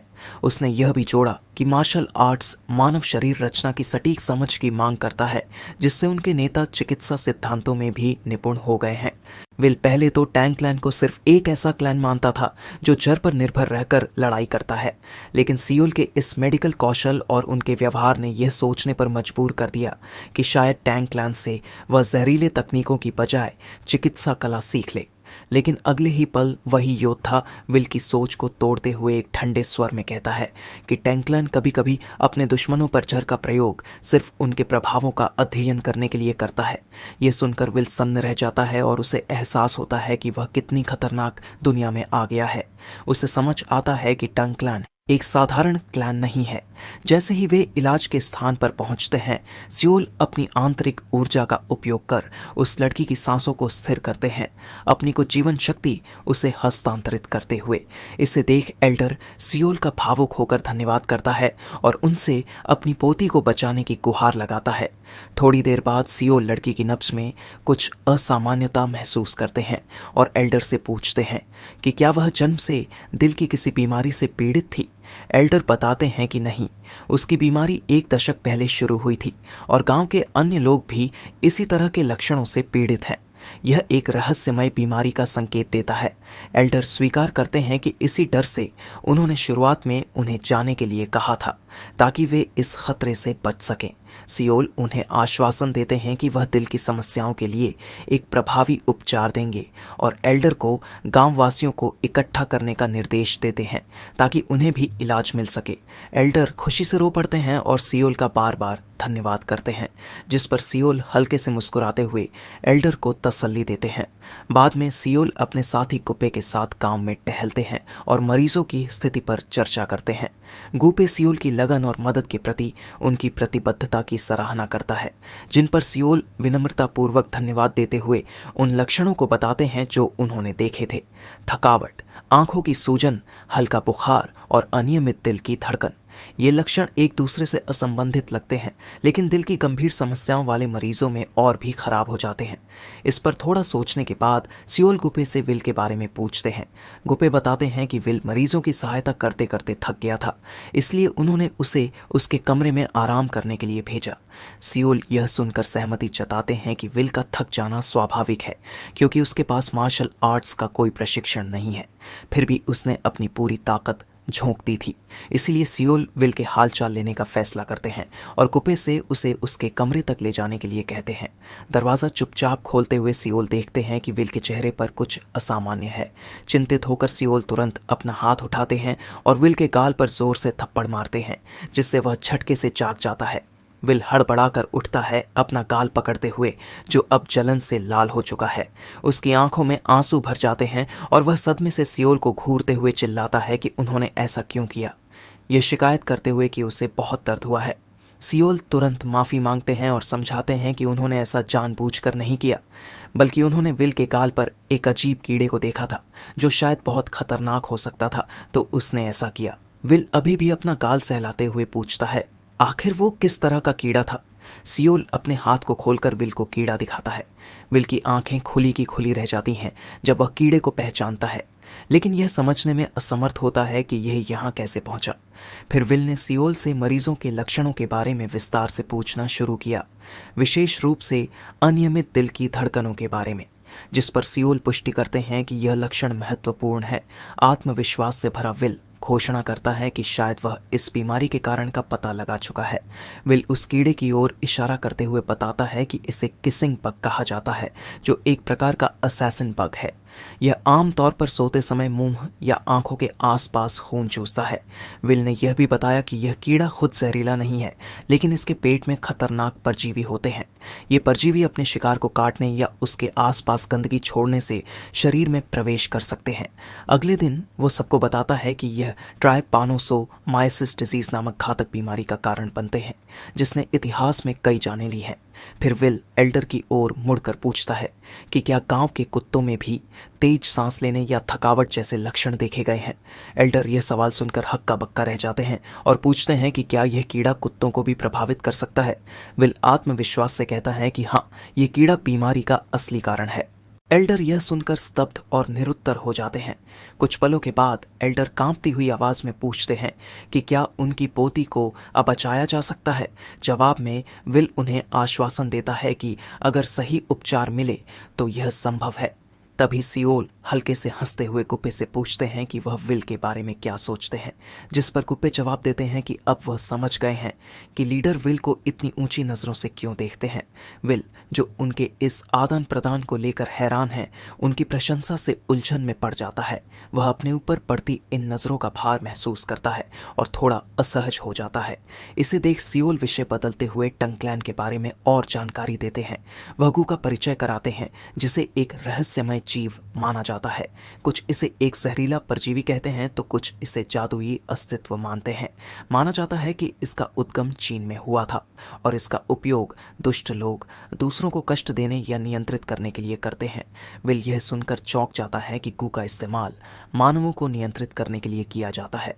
वह इसे मानने में कठिनाई महसूस करता है, जबकि सियोल उन्हें आश्वस्त करते हैं कि गू ने कई जानें ली हैं और योद्धाओं को अपने ही बच्चों को मारने या परिवार के साथ विश्वासघात करने जैसे अमानवीय काम करने के लिए मजबूर किया है। ये सब सुन एल्डर अपनी पोती के साथ ऐसा कुछ होने के डर से रो पड़ते हैं, लेकिन सियोल उनकी बातों को अनसुना करते हुए बताते हैं कि गू के इलाज पर काफ़ी प्रयास किए गए हैं। ये उपचार या तो परजीवी को शरीर से बाहर निकालते हैं या इसे मेज़बान के भीतर ही ख़त्म कर देते हैं। विल झिझकते हुए सुझाव देता है कि इतने खतरनाक जीव को हराना शायद संभव न हो, लेकिन सियोल उत्साहपूर्वक जवाब देते हैं कि टंकलान ऐसी असंभव लगने वाली चीजों को भी पूरा करने में सक्षम है। फिर सियोल अपनी जेब से एक छोटी सी चमकदार गेंद निकालते हैं और इसे कर्स डिसॉल्विंग ऑर्ब के नाम से परिचित कराते हैं। वह बताते हैं कि इसके थोड़े से उपयोग से भी समस्या पूरी तरह समाप्त हो सकती है। विल इस तकनीक से प्रभावित होता है, लेकिन उसे इसका नाम कुछ ज्यादा ही नाटकीय लगता है, क्योंकि उसके लिए यह सिर्फ एक सामान्य एंटी पैरासाइटिक उपचार जैसा लगता है। सियोल एल्डर को आश्वस्त करते हैं कि उनकी पोती को बचा लिया जाएगा। उपचार शुरू होते ही गांव के लोग धीरे धीरे ठीक होने लगते हैं। एल्डर की पोती सबसे पहले पूरी तरह से स्वस्थ हो जाती है, जिससे पूरे गांव में खुशी और उत्सव का माहौल बन जाता है। गांव वाले सियोल और उनकी टीम के सम्मान में एक भव्य भोज का आयोजन करते हैं। इस दौरान सियोल विल की तारीफ करते हैं, यह स्वीकार करते हुए कि बीमारी का कारण जानने में विल की जानकारी ने उनकी मदद को सरल बना दिया। सियोल सार्वजनिक रूप से विल को सफलता का श्रेय देते हैं, जिससे गांव वाले उस पर प्रशंसा और आभार की बौछार कर देते हैं। यह मान्यता विल के लिए गर्व का क्षण होता है। उसे लगता है कि सियोल वास्तव में उसे इस सम्मान का हकदार मानते हैं। यह अनुभव विल पर सकारात्मक प्रभाव छोड़ता है। उत्सव के दौरान एल्डर सियोल के पास आते हैं और गांव के प्रवेश द्वार पर पहले उठाए गए एक रहस्यमय विषय का उल्लेख करते हैं, पास के क्षेत्रों में हो रही गुमशुदगियां। एल्डर बताते हैं कि वर्षों पहले एक गांव के निवासी ने एक अजीब कहानी सुनाई थी, जिसमें पूरे गांव की आबादी अचानक गायब हो गई थी। इसे सुन सियोल एल्डर से और जानकारी मांगते हैं और एल्डर बताते हैं कि वह गांव पश्चिम की ओर स्थित है। जश्न खत्म होने के बाद सियोल और उनकी टीम एल्डर द्वारा दिए गए निर्देशों के अनुसार उस स्थान की ओर रवाना होती है। जैसे ही वे स्थल के करीब पहुंचते हैं, वहां से आती सड़ी हुई गंध बढ़ती जाती है। जब वे वहां पहुंचते हैं तो दृश्य भयावह होता है। कंकालों के ढेर और बिखरी हुई लाशें पूरे क्षेत्र में फैली होती हैं। हवा में जहर की तीव्र गंध फैली होती है। गुप्पे विल को दृश्य न देखने की सलाह देते हैं, लेकिन विल उस पर चिल्लाता है कि वह इसे पहले ही देख चुका है। जांच के दौरान एक योद्धा को कुछ अजीब दिखता है। एक चमकीले रंग का पक्षी लाशों के बीच स्वतंत्र रूप से घूम रहा होता है और आसानी से उन पर सांप खा रहा होता है। यह दृश्य समूह में विस्मय और घृणा का मिश्रण पैदा करता है। पक्षी के इस व्यवहार से वह योद्धा क्रोधित हो जाता है और घोषणा करता है कि वह पक्षी को मृतकों का अपमान करने नहीं देगा। सियोल उसे रोकने की कोशिश करते हैं, लेकिन वह उनकी बात को नजरअंदाज कर देता है। गुस्से में वह एक पत्थर उठाकर पक्षी पर फेंक देता है। पक्षी पर पत्थर लगते ही वह तुरंत उसका ध्यान खींच लेता है। पक्षी की आंखें एक डरावनी चमक के साथ चलने लगती हैं, जिससे योद्धा घबरा जाता है। उसने ऐसी प्रतिक्रिया की कभी कल्पना नहीं की थी। लीडर तुरंत सभी को चेतावनी देते हैं कि यहाँ कुछ असामान्य हो रहा है। तभी अचानक पक्षी अपने पंख फड़फड़ाता है और हवा में एक घना और अजीब पदार्थ छोड़ता है। विल चौंक कर देखता है कि आसपास की लाशें और कंकाल इस पदार्थ से अस्वाभाविक रूप से सड़ने लगते हैं। लीडर तेजी से विल का मुंह ढकते हैं ताकि वह कोई आवाज न करे। उसे उठाते हैं और बाकी टीम को तुरंत पीछे हटने का आदेश देते हैं। वह बताते हैं कि यह पक्षी जैनियो है, एक अत्यंत विषैला पक्षी। सफलतापूर्वक भागने के बाद सियोल टीम को इकट्ठा करते हैं और उन्हें उस पक्षी के बारे में बताते हैं जिसका सामना उन्होंने किया था। वह इसे एक अद्वितीय प्राणी के रूप में वर्णित करते हैं, जिसके पंखों का फैलाव 5 मीटर है, एक कांस्य रंग की चोंच और चमकदार बैंगनी पंख।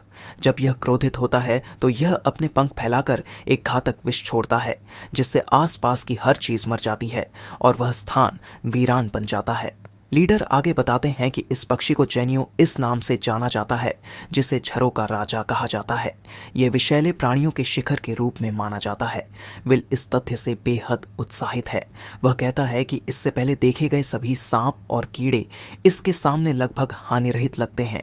उसके लिए जैनियो एक उड़ता हुआ जिंदा जैविक हथियार है। फिर विल इस प्राणी की दुर्लभता के बारे में पूछता है।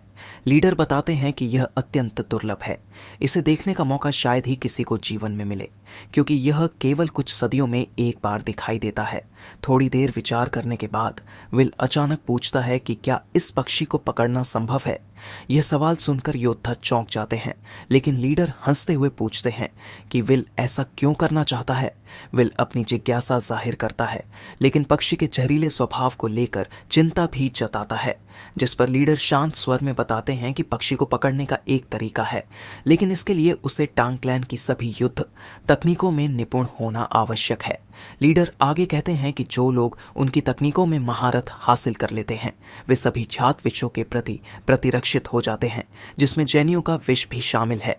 फिर वह मजाकिया लहजे में कहते हैं कि टांग क्लैन के नियम बाहरी लोगों को उनकी तकनीक सिखाने की सख्त मनाही करते हैं, भले ही वह लीडर खुद नियम तोड़ने की इच्छा रखते हो।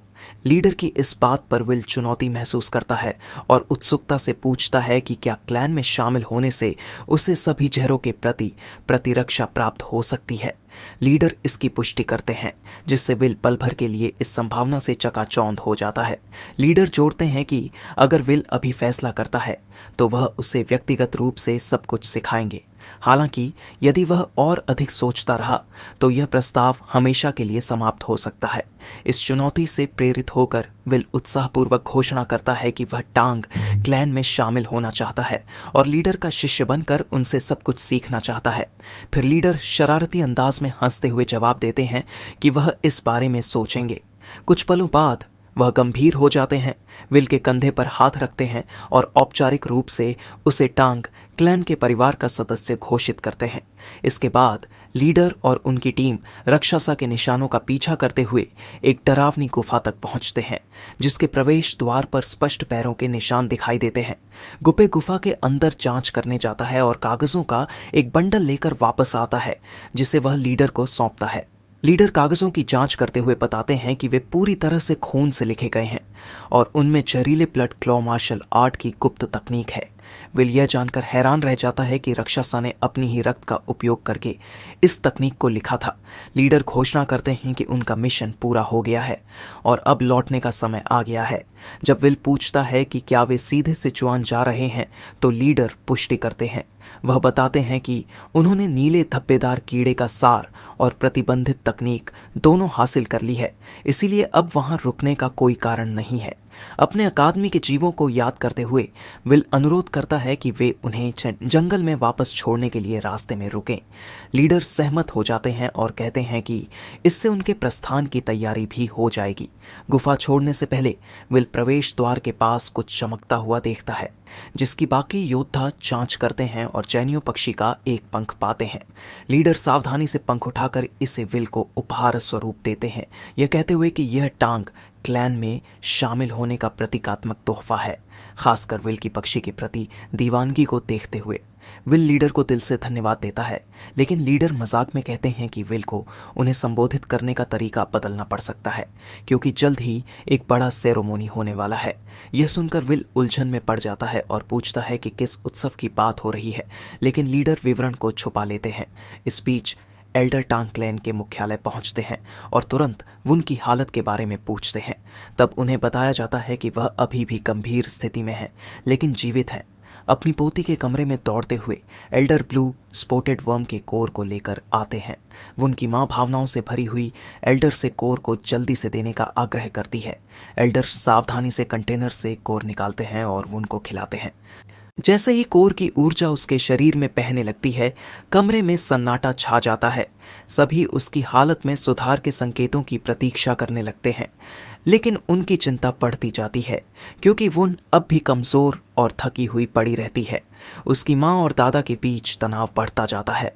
उधर विल अपनी थकावट महसूस करने लगता है। लगभग 1.5 महीने लंबी यात्रा गुयाना से सिचुआन तक हांगजू और नानजिंग के रास्ते ने उसे थका दिया है। जब वे अंततः टांग क्लैन के मुख्यालय पहुंचते हैं तो विल क्लैन की भव्यता देखकर चकित रह जाता है। मुख्य संपत्ति टांग पर्वत पर स्थित है, जिसे क्लैन के नाम पर रखा गया था। जैसे ही वे क्लैन की संपत्ति के करीब पहुंचते हैं, विल भीतर से तेज आवाजें और हलचल सुनता है। अचानक विशाल गेट खुलते हैं और बड़ी संख्या में योद्धा लीडर यानी क्लैन के प्रमुख का स्वागत करने के लिए बाहर आते हैं।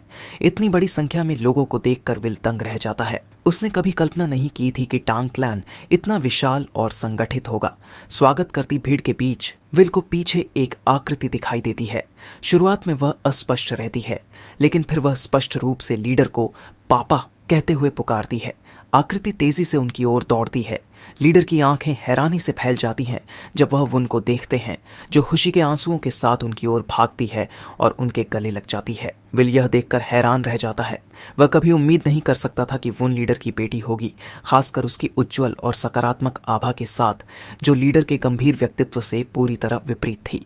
लीडर खुशी से चिल्लाते हैं कि वुन जिंदा और स्वस्थ है। वुन रोते हुए और माफी मांगते हुए उनसे मजबूती से लिपट जाती है।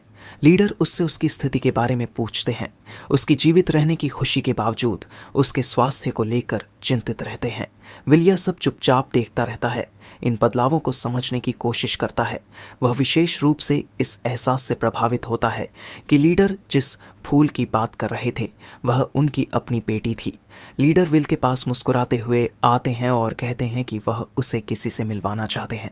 वह औपचारिक रूप से उनका परिचय कराते हैं, मजाक करते हुए कहते हैं कि यही वह फूल है जिसमें विल ने मिलने की कोई दिलचस्पी नहीं दिखाई थी।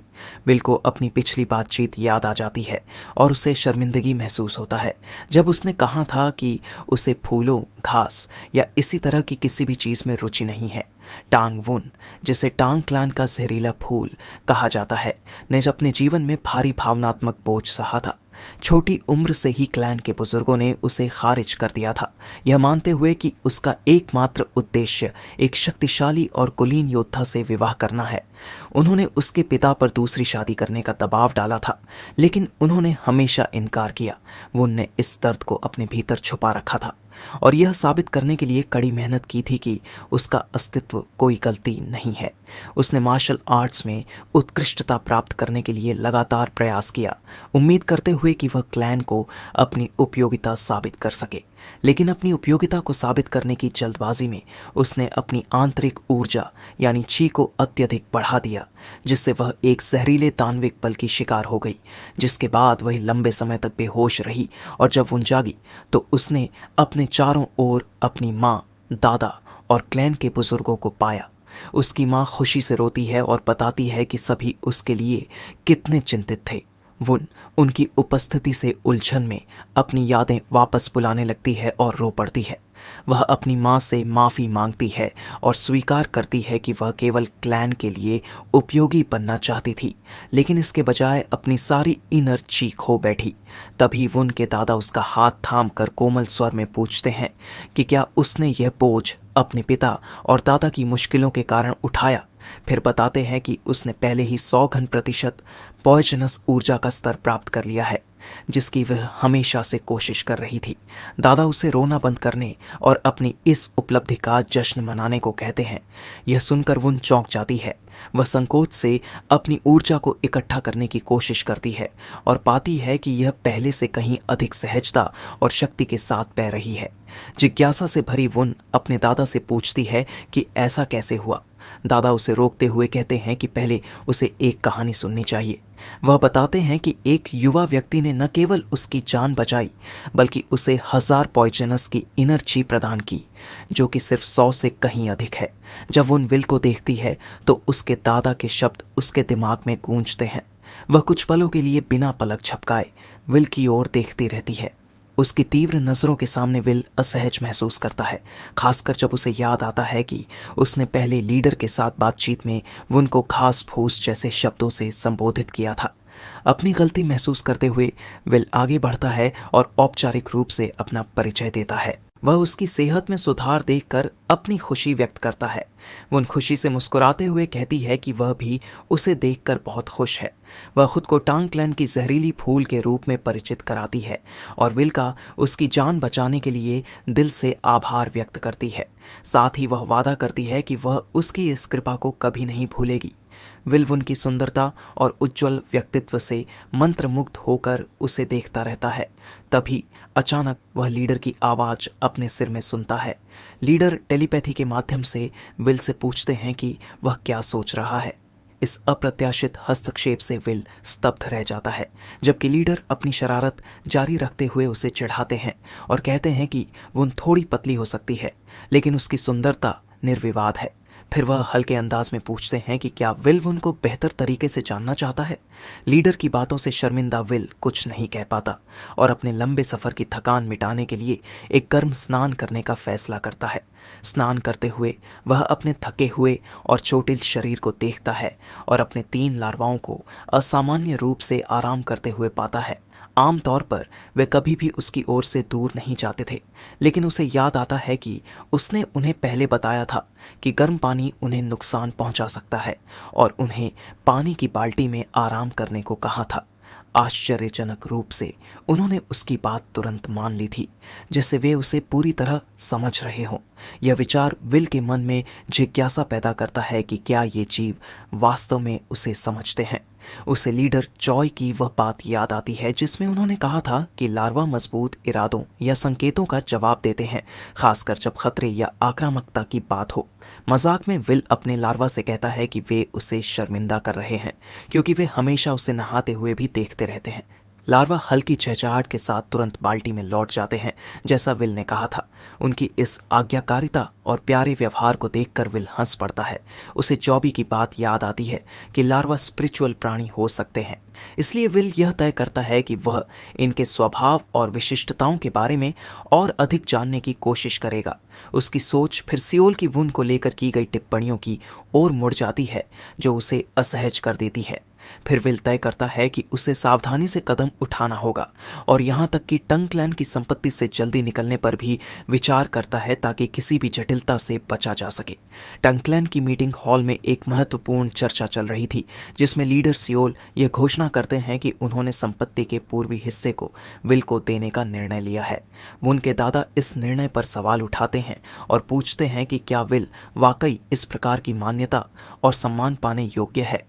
सियोल दृढ़ता से अपने निर्णय का बचाव करते हुए कहते हैं कि उनकी विल से पहली मुलाकात महज एक संयोग थी, लेकिन बाद में विल की क्षमताओं को देखकर उन्होंने महसूस किया कि वह इतनी कीमती संपत्ति है जिसे खोना नहीं चाहिए। वह विस्तार से बताते हैं कि कैसे विल ने विषैले प्राणियों के साथ अपने बेजोड़ कौशल का प्रदर्शन किया, राक्षसा को हराया जो टैंक उनंग का शिष्य था, दुर्लभ स्पिरिचुअल प्राणी जैसे जेनियो बर्ड से मुलाकात की और ब्लू स्पॉटेड वर्म के अंडों से निकले लार्वा को सफलतापूर्वक पाला। उनके ये शब्द सुनकर वुन और उसकी मां चकित रह जाती हैं, जबकि दादा मुस्कुराते हुए विल की तुलना एक अनमोल रत्न से करते हैं। इसके बाद सियोल सबको चौंकाते हुए ये घोषणा करते हैं कि वे विल की शादी अपनी बेटी से करने का इरादा रखते हैं। वुन इस अचानक प्रस्ताव से स्तब्ध होकर इसे समझने और स्वीकारने में समय चाहती है। वह चुप रहती है, उसके विचार तेजी से दौड़ रहे हैं। उसने हमेशा क्लैन में अपनी योग्यता साबित करने और अपने कामों से पहचान पाने की कोशिश की है। अपने नए संकल्प के साथ हुआन दृढ़ता से जवाब देती है कि वह टांग क्लैन की सदस्य होने के नाते अपने पिता की बात को समझती है, लेकिन वह यह भी स्पष्ट करती है कि निर्णय लेना उसका अधिकार है। उसकी आवाज में भावना बढ़ते हुए वह घोषणा करती है कि केवल वही तय करेगी कि विल उसके योग्य है या नहीं। वह अचानक कमरे से बाहर चली जाती है, सभी को उसकी इस प्रतिक्रिया से चौंका हुआ छोड़कर। सियोल उसे शांत भाव से जाते हुए देखते हैं और टिप्पणी करते हैं कि विल को इस स्थिति को संभालने के लिए बुद्धिमानी की आवश्यकता होगी। वह यह भी कहते हैं कि वुन एक सुंदर जहरीला फूल है, लेकिन उसके साथ तीखे कांटे भी आते हैं। अब वुन, जो अपनी नई एनर्जी के 1000 पॉइजनस कॉन्स्टिट्यूशन से पूरी तरह जुड़ चुकी है, यह तय करती है कि वह विल के चरित्र और योग्यताओं का खुद मूल्यांकन करेगी। इस बीच स्नान के बाद विल सूर्यास्त देखते हुए आराम कर रहा है। वह अपनी मौजूदा स्थिति पर विचार कर रहा है, यह समझने की कोशिश करते हुए कि इसे कैसे संभाले, खासकर जब उसे लगता है कि वुन उससे नाराज हो सकती है या शायद उसे नापसंद करती हो। मजाक में वह अपने लार्वा से सलाह मांगता है, लेकिन अचानक चौंक जाता है जब वुन जोर से उसका नाम पुकारती है। वुन एक दृढ़ कदम के साथ उसके पास आती है और एक निजी बातचीत का अनुरोध करती है। जल्दबाजी में वह उससे अपना हाथ बढ़ाने के लिए कहती है। उलझन में लेकिन सहयोगी विल अपना हाथ बढ़ा देता है, ये जाने बिना कि उसका उद्देश्य क्या है।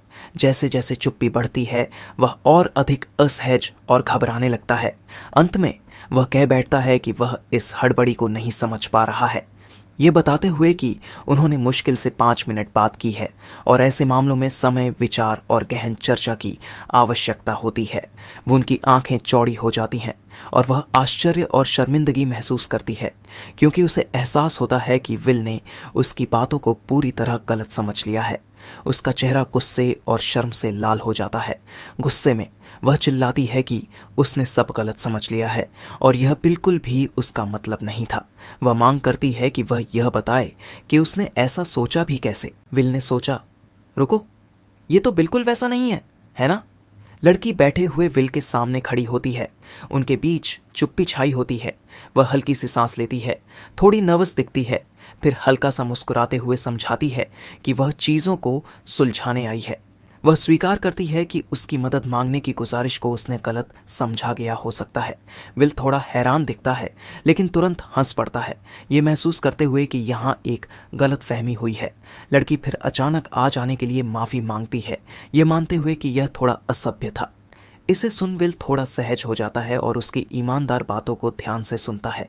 मुन कहती है कि विल जवान दिखता है, लेकिन उसके पास एक तेज दिमाग है, और फिर वह स्थिति के बारे में बात करना शुरू करती है, जिसे विल पूरी दिलचस्पी के साथ उसकी कहानी सुनता है, जिसे वह एक ऐतिहासिक नाटक जैसा बताता है।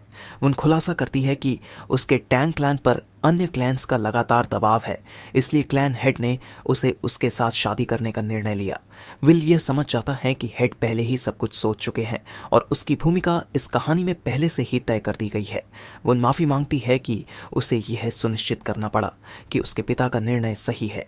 वह यह भी जोड़ती है कि अगर उनके बीच चीज़ें ठीक नहीं हुई तो वह अकेले नहीं रहेगा और भाई बहन बनने का प्रस्ताव देती है।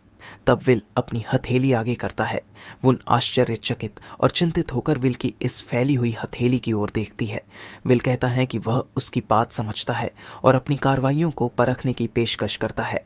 वो बिना कुछ कहे उसकी ओर देखती है, फिर वो उसकी कलाई पर 2 उंगलियां रखती है और अगले कदम की तैयारी करती है।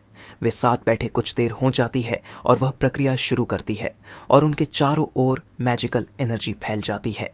वो कहती है कि हर कोई टैंक क्लैन की मार्शल आर्ट्स नहीं सीख सकता, क्योंकि इसके लिए जहरीले तत्वों को अपने शरीर में आत्मसात करना पड़ता है और इस प्रक्रिया में कई लोग मर सकते हैं। वह समझाती है कि जितना अधिक जहरीले तत्व का स्तर और इनर ची का मास्टरी होगा, उतने ही अधिक मजबूत शहरों को संभालने की संभावना होगी। वो उन प्रक्रिया समाप्त करती है, लेकिन अभी भी विल का हाथ थामे रहती है। वह कहती है कि ऐसा करने के लिए उसे अपने शरीर में सही तरीके से जहर लेना होगा। सौभाग्य से उसका शरीर इसके लिए अनुकूलित है। हालांकि उसका शरीर केवल 10 अलग अलग प्रजातियों के जहर को ही अवशोषित कर सकता है और वह बताती है कि फिलहाल यह एक सीमा है। विल थोड़ा आश्चर्यचकित होता है कि उसका वर्तमान विकास स्तर पहले से ही काफ़ी अच्छा है, यह देखते हुए कि वह हाल ही में क्लैन में शामिल हुआ था। वो समझाती है कि यह स्तर एक सामान्य व्यक्ति के लिए उच्चतम सीमा है और आगे जोड़ती है कि अब उसे जाना होगा, जिस पर विल अनिच्छा से सहमति दे देता है। वो निर्णायक रूप से पीछे मुड़ती है और विल थोड़ा भ्रमित लगता है जैसे ही वह उसे दूर जाता देखता है। इस बीच विल यह महसूस करता है कि उसके पास 10 पॉइजन्स बॉडी है और इसके बारे में थोड़ा चिंतित हो जाता है, क्योंकि वह समझता है कि अब वह जेन्यू बर्ड को नहीं पकड़ पाएगा, जो उसके लिए बेहद महत्वपूर्ण है। वुन जब स्नान कर रही होती है तो कुछ सोचते हुए गहरी सांस लेती है। वह महसूस करती है कि जाइंट सेंटिपिड क्रिस्टल का सेवन करने के बाद नियमित स्नान के बावजूद उसके शरीर से अजीब सी गंध आ रही है। वुन इस स्थिति पर ध्यान केंद्रित करते हुए कपड़े पहनती है। इस बीच विल गहरी नींद में है और कोई उसे माफ़ी मांग रहा है कि वह उसे ठीक से धन्यवाद नहीं दे पाया। इससे विल एक बुरे सपने में चीखता है। कोई उसे युवा कहकर अपनी आंखों में आंसू लिए धन्यवाद देता है। विल देखता है कि उसके सामने वोन है जो बार बार उसे धन्यवाद दे रही है, जिससे वह भ्रमित हो जाता है।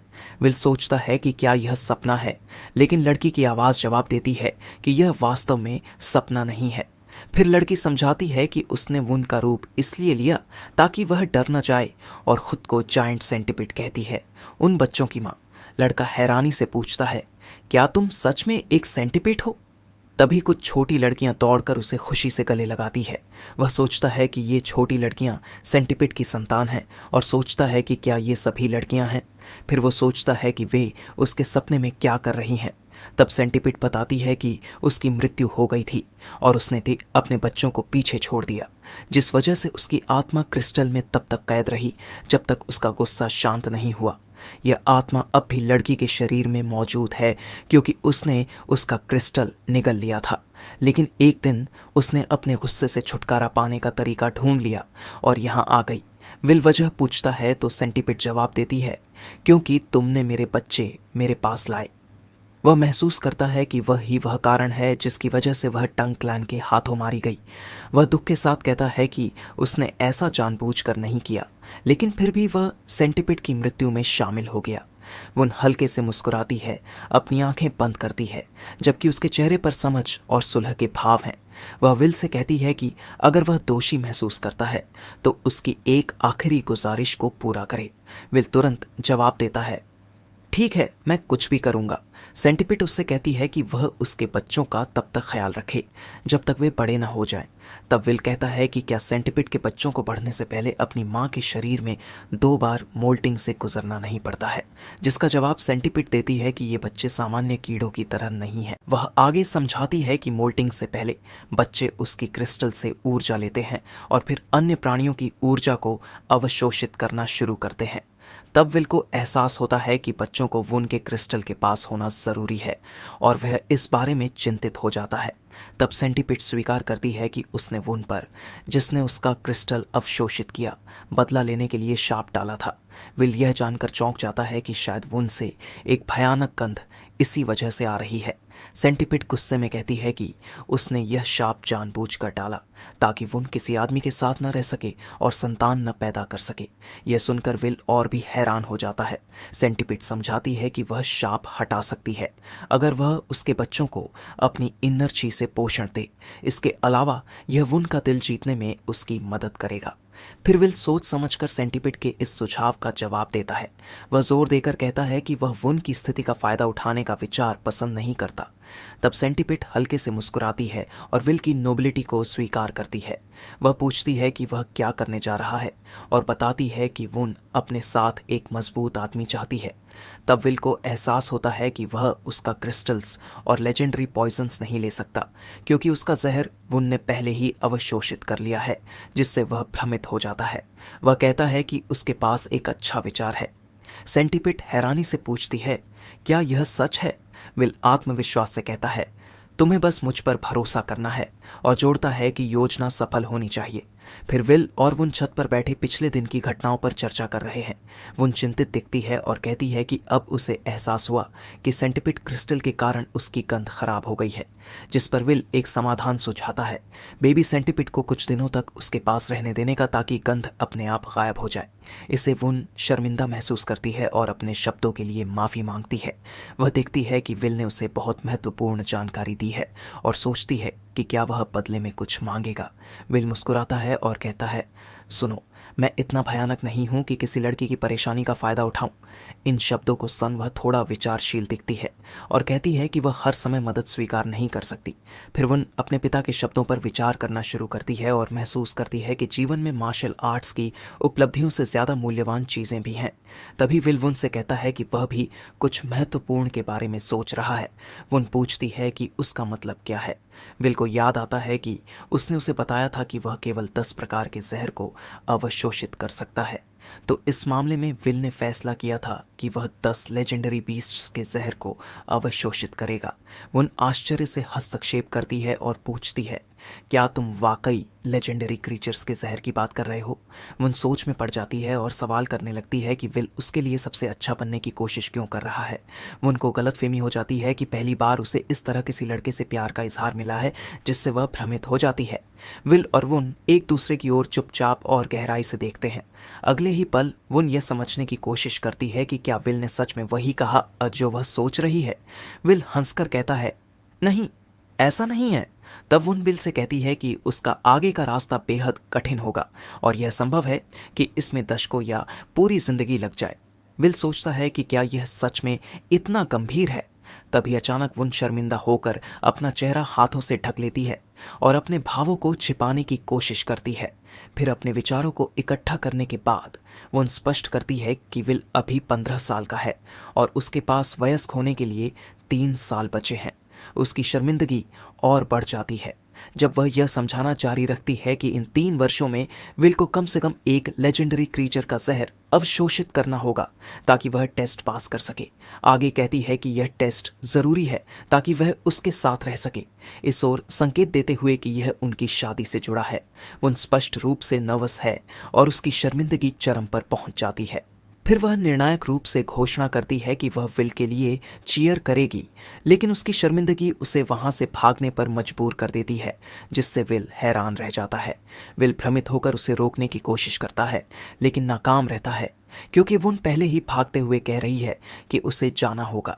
विल उसे रोकने के लिए अप्रत्याशित सवाल पूछता है, क्या उसे छोटे सेंटीपिड को खाना खिलाना नहीं है? ये कहकर विल उसे याद दिलाता है कि जाने से पहले उसे सेंटीपिड के बच्चों को खाना खिलाना है। कोई चारा न देखकर वुन वापस अपनी सीट पर लौट आती है।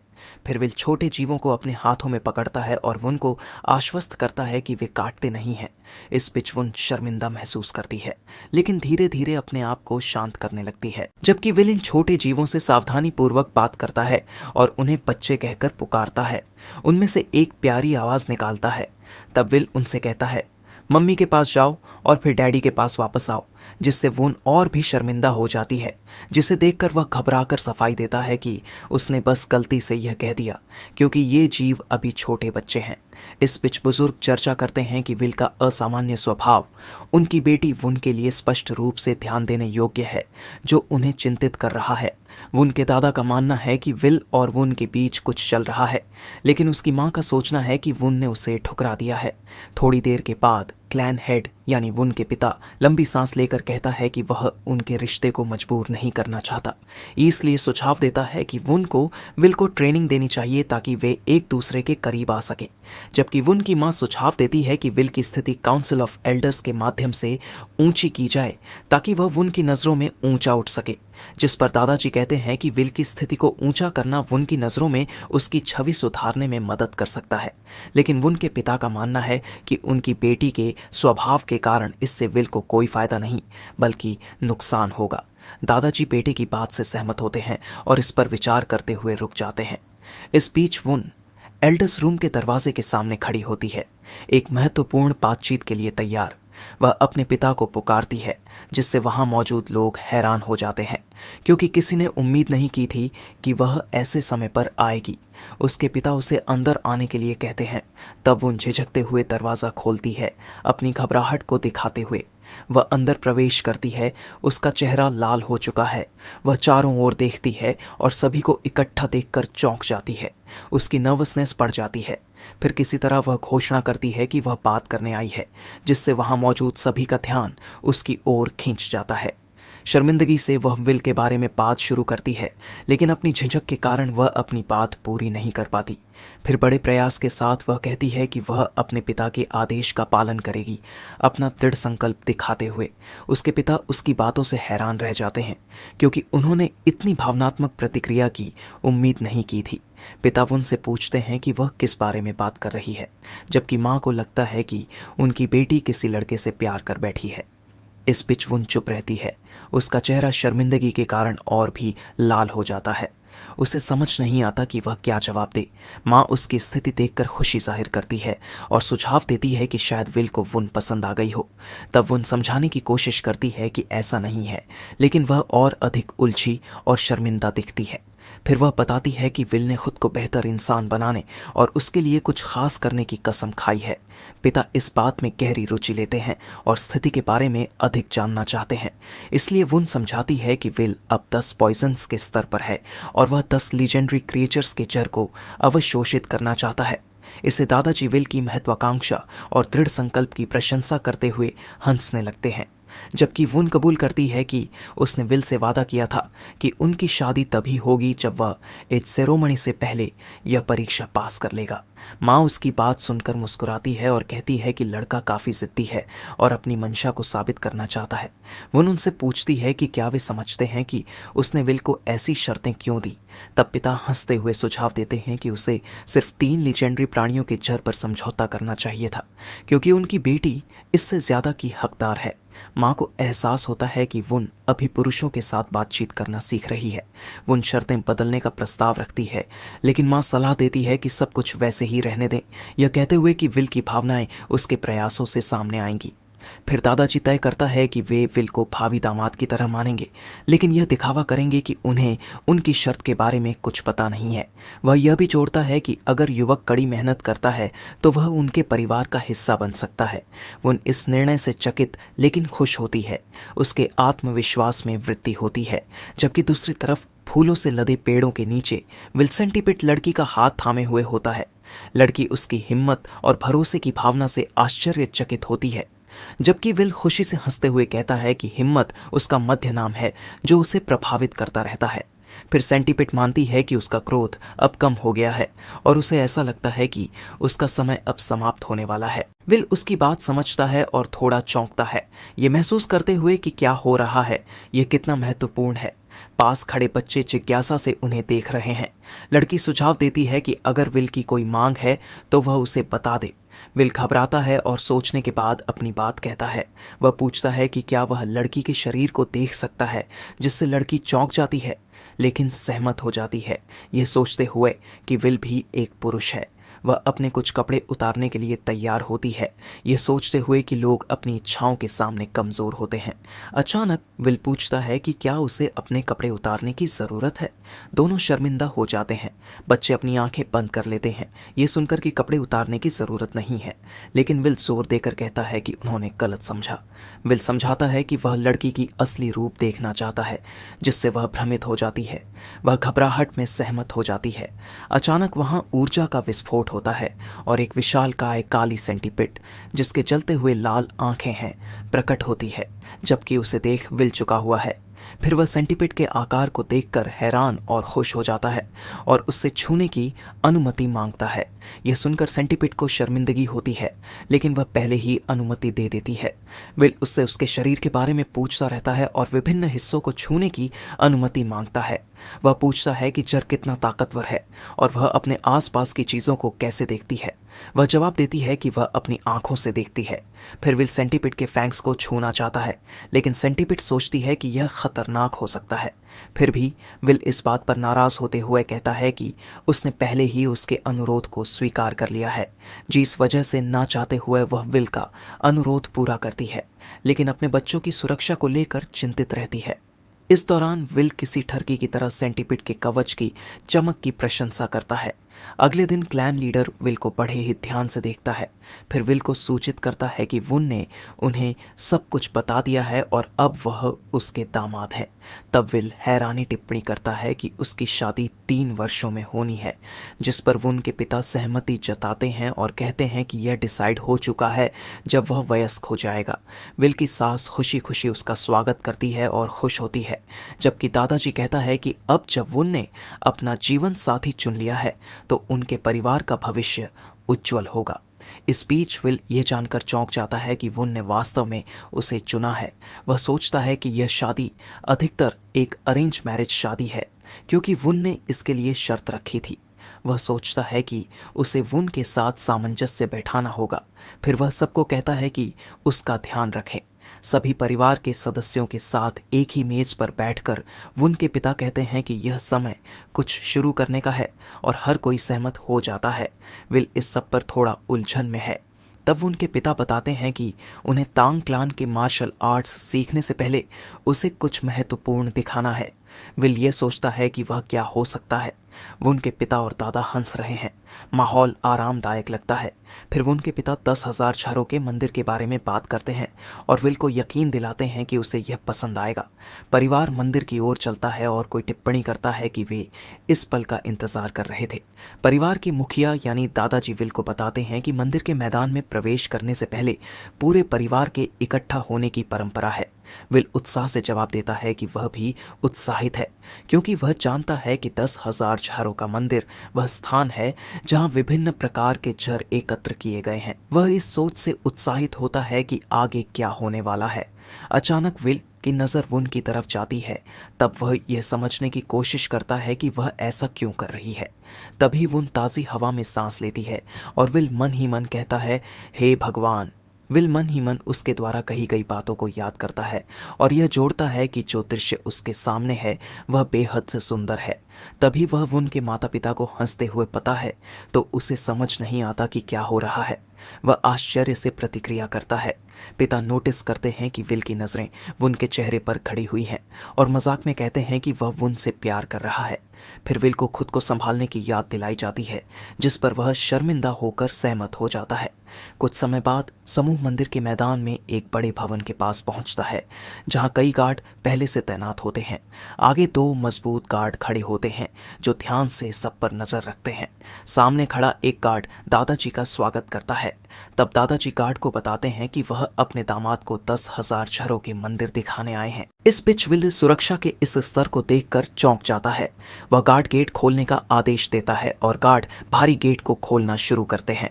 गेट खोलने वाले 2 गार्ड कठिन प्रयास करते हुए गेट खोलते हैं, जबकि पहला वाला गार्ड कहता है कि आज गेट सामान्य से जल्दी खुल रहा है, जिससे विल हैरान हो जाता है।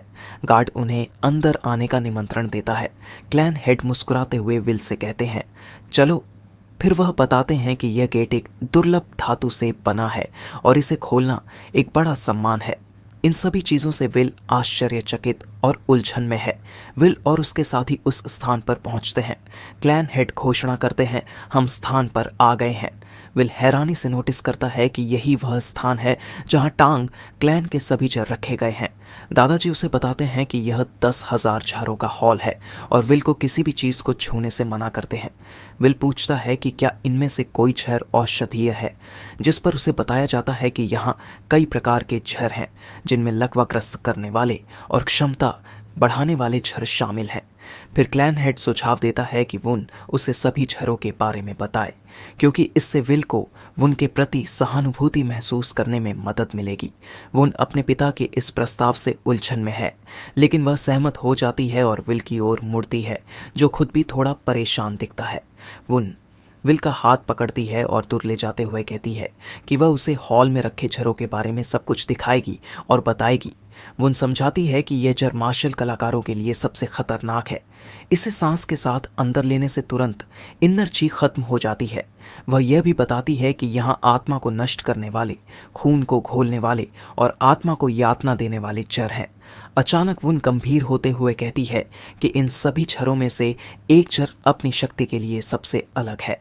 वह एक बॉक्स के पास जाती है और उसे एक चीज को निकालकर विल को देती है। विल आश्चर्य से इसे देखता है। वह वस्तु को ध्यान से देखता है और सोचता है, यह एक बीन्स है या बेरी। वह नोटिस करता है कि यह एक टाइगर बीन्स जैसा दिखता है। वुन बताती है कि यह सबसे खतरनाक झरों में से एक है, अगर 10 पौराणिक यानी लेजेंडरी जीवों के झरों को छोड़ दें।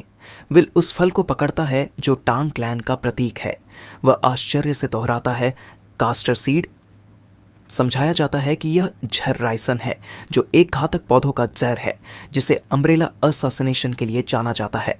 यह शीत युद्ध के दौरान प्रसिद्ध था। विल यह जानकर भयभीत हो जाता है कि राइसन साइनाइड से लाखों गुना अधिक ताकतवर है। वुन बताती है कि यह जर बिना रंग, स्वाद या गंध के होता है और यही कारण है कि इसे गोल्डन पॉइजन कहा जाता है। विल यह सुनकर चौंक जाता है कि इस जर से हत्या को गोल्डन किल कहा जाता है। वो आगे समझाती है कि सबसे खतरनाक शहर वह नहीं है जो सबसे अधिक दर्दनाक या विनाशकारी हो, बल्कि वह है जो चुपचाप और निश्चित रूप से हत्या कर सके। टांग क्लैन का लक्ष्य है हत्या को इस तरह अंजाम देना कि किसी को पता न चले, बिल्कुल वैसे ही जैसे गोल्डन असैसिन परिवार के सदस्य करते हैं। अचानक दादाजी उनकी बातचीत को बीच में रोकते हैं, जिससे वुन और विल थोड़ा तनाव में आ जाते हैं। एल्डर सुझाव देते हैं कि विल जहरीले जीवों की जांच करे, क्योंकि शायद वह उन्हें पसंद करे। विल इस सुझाव में रुचि दिखाता है जब उसे बताया जाता है कि उसे इन जहरीले जीवों की देखभाल के लिए हर चीज प्रदान की जाएगी, तो वह अपने कानों पर विश्वास नहीं कर पाता। उसे एहसास होता है कि उसे अपने शौक से संबंधित काम की पेशकश की जा रही है और वह इससे बहुत हैरान होता है। वुन और बाकी लोग दौरे को जारी रखने की तैयारी करते हैं। तभी कूपे दादाजी को सूचित करता है कि उसे उनके साथ चलने की ज़रूरत है। फिर कूपे चिंतित होकर समस्या के बारे में बात करता है, जिससे एल्डर आश्चर्यचकित होकर सवाल पूछते हैं। कूपे बताता है कि दादाजी को उत्तर के ब्लैक टोटोएस्ट महल में जाना होगा। विल और बाकी लोग इस निर्णय के कारणों को लेकर हैरान और उत्सुक हो जाते हैं, जबकि दादाजी आश्चर्यचकित होकर पूछते हैं कि क्लैन के एल्डर्स को शांति क्यों नहीं है। विल समझ जाता है कि ये वही एल्डर हैं जिनके बारे में वुन पहले बात कर रही थी। गूपे दो समस्याओं की ओर इशारा करते हुए स्थिति को दादाजी के सामने समझाता है। वह बताता है कि सिचुआन प्रांत को भेजी गई दवा काम नहीं आई और उन्हें शिकायत पत्र मिला है। इसके बाद वह दूसरी समस्या पर बात करता है, लेकिन उसके चेहरे के भाव और स्थिति के प्रति प्रतिक्रिया चिंतित लगती है। विल भारी सांस लेते हुए उदास चेहरा बनाता है, जैसे वह चल रही स्थिति से थक गया हो।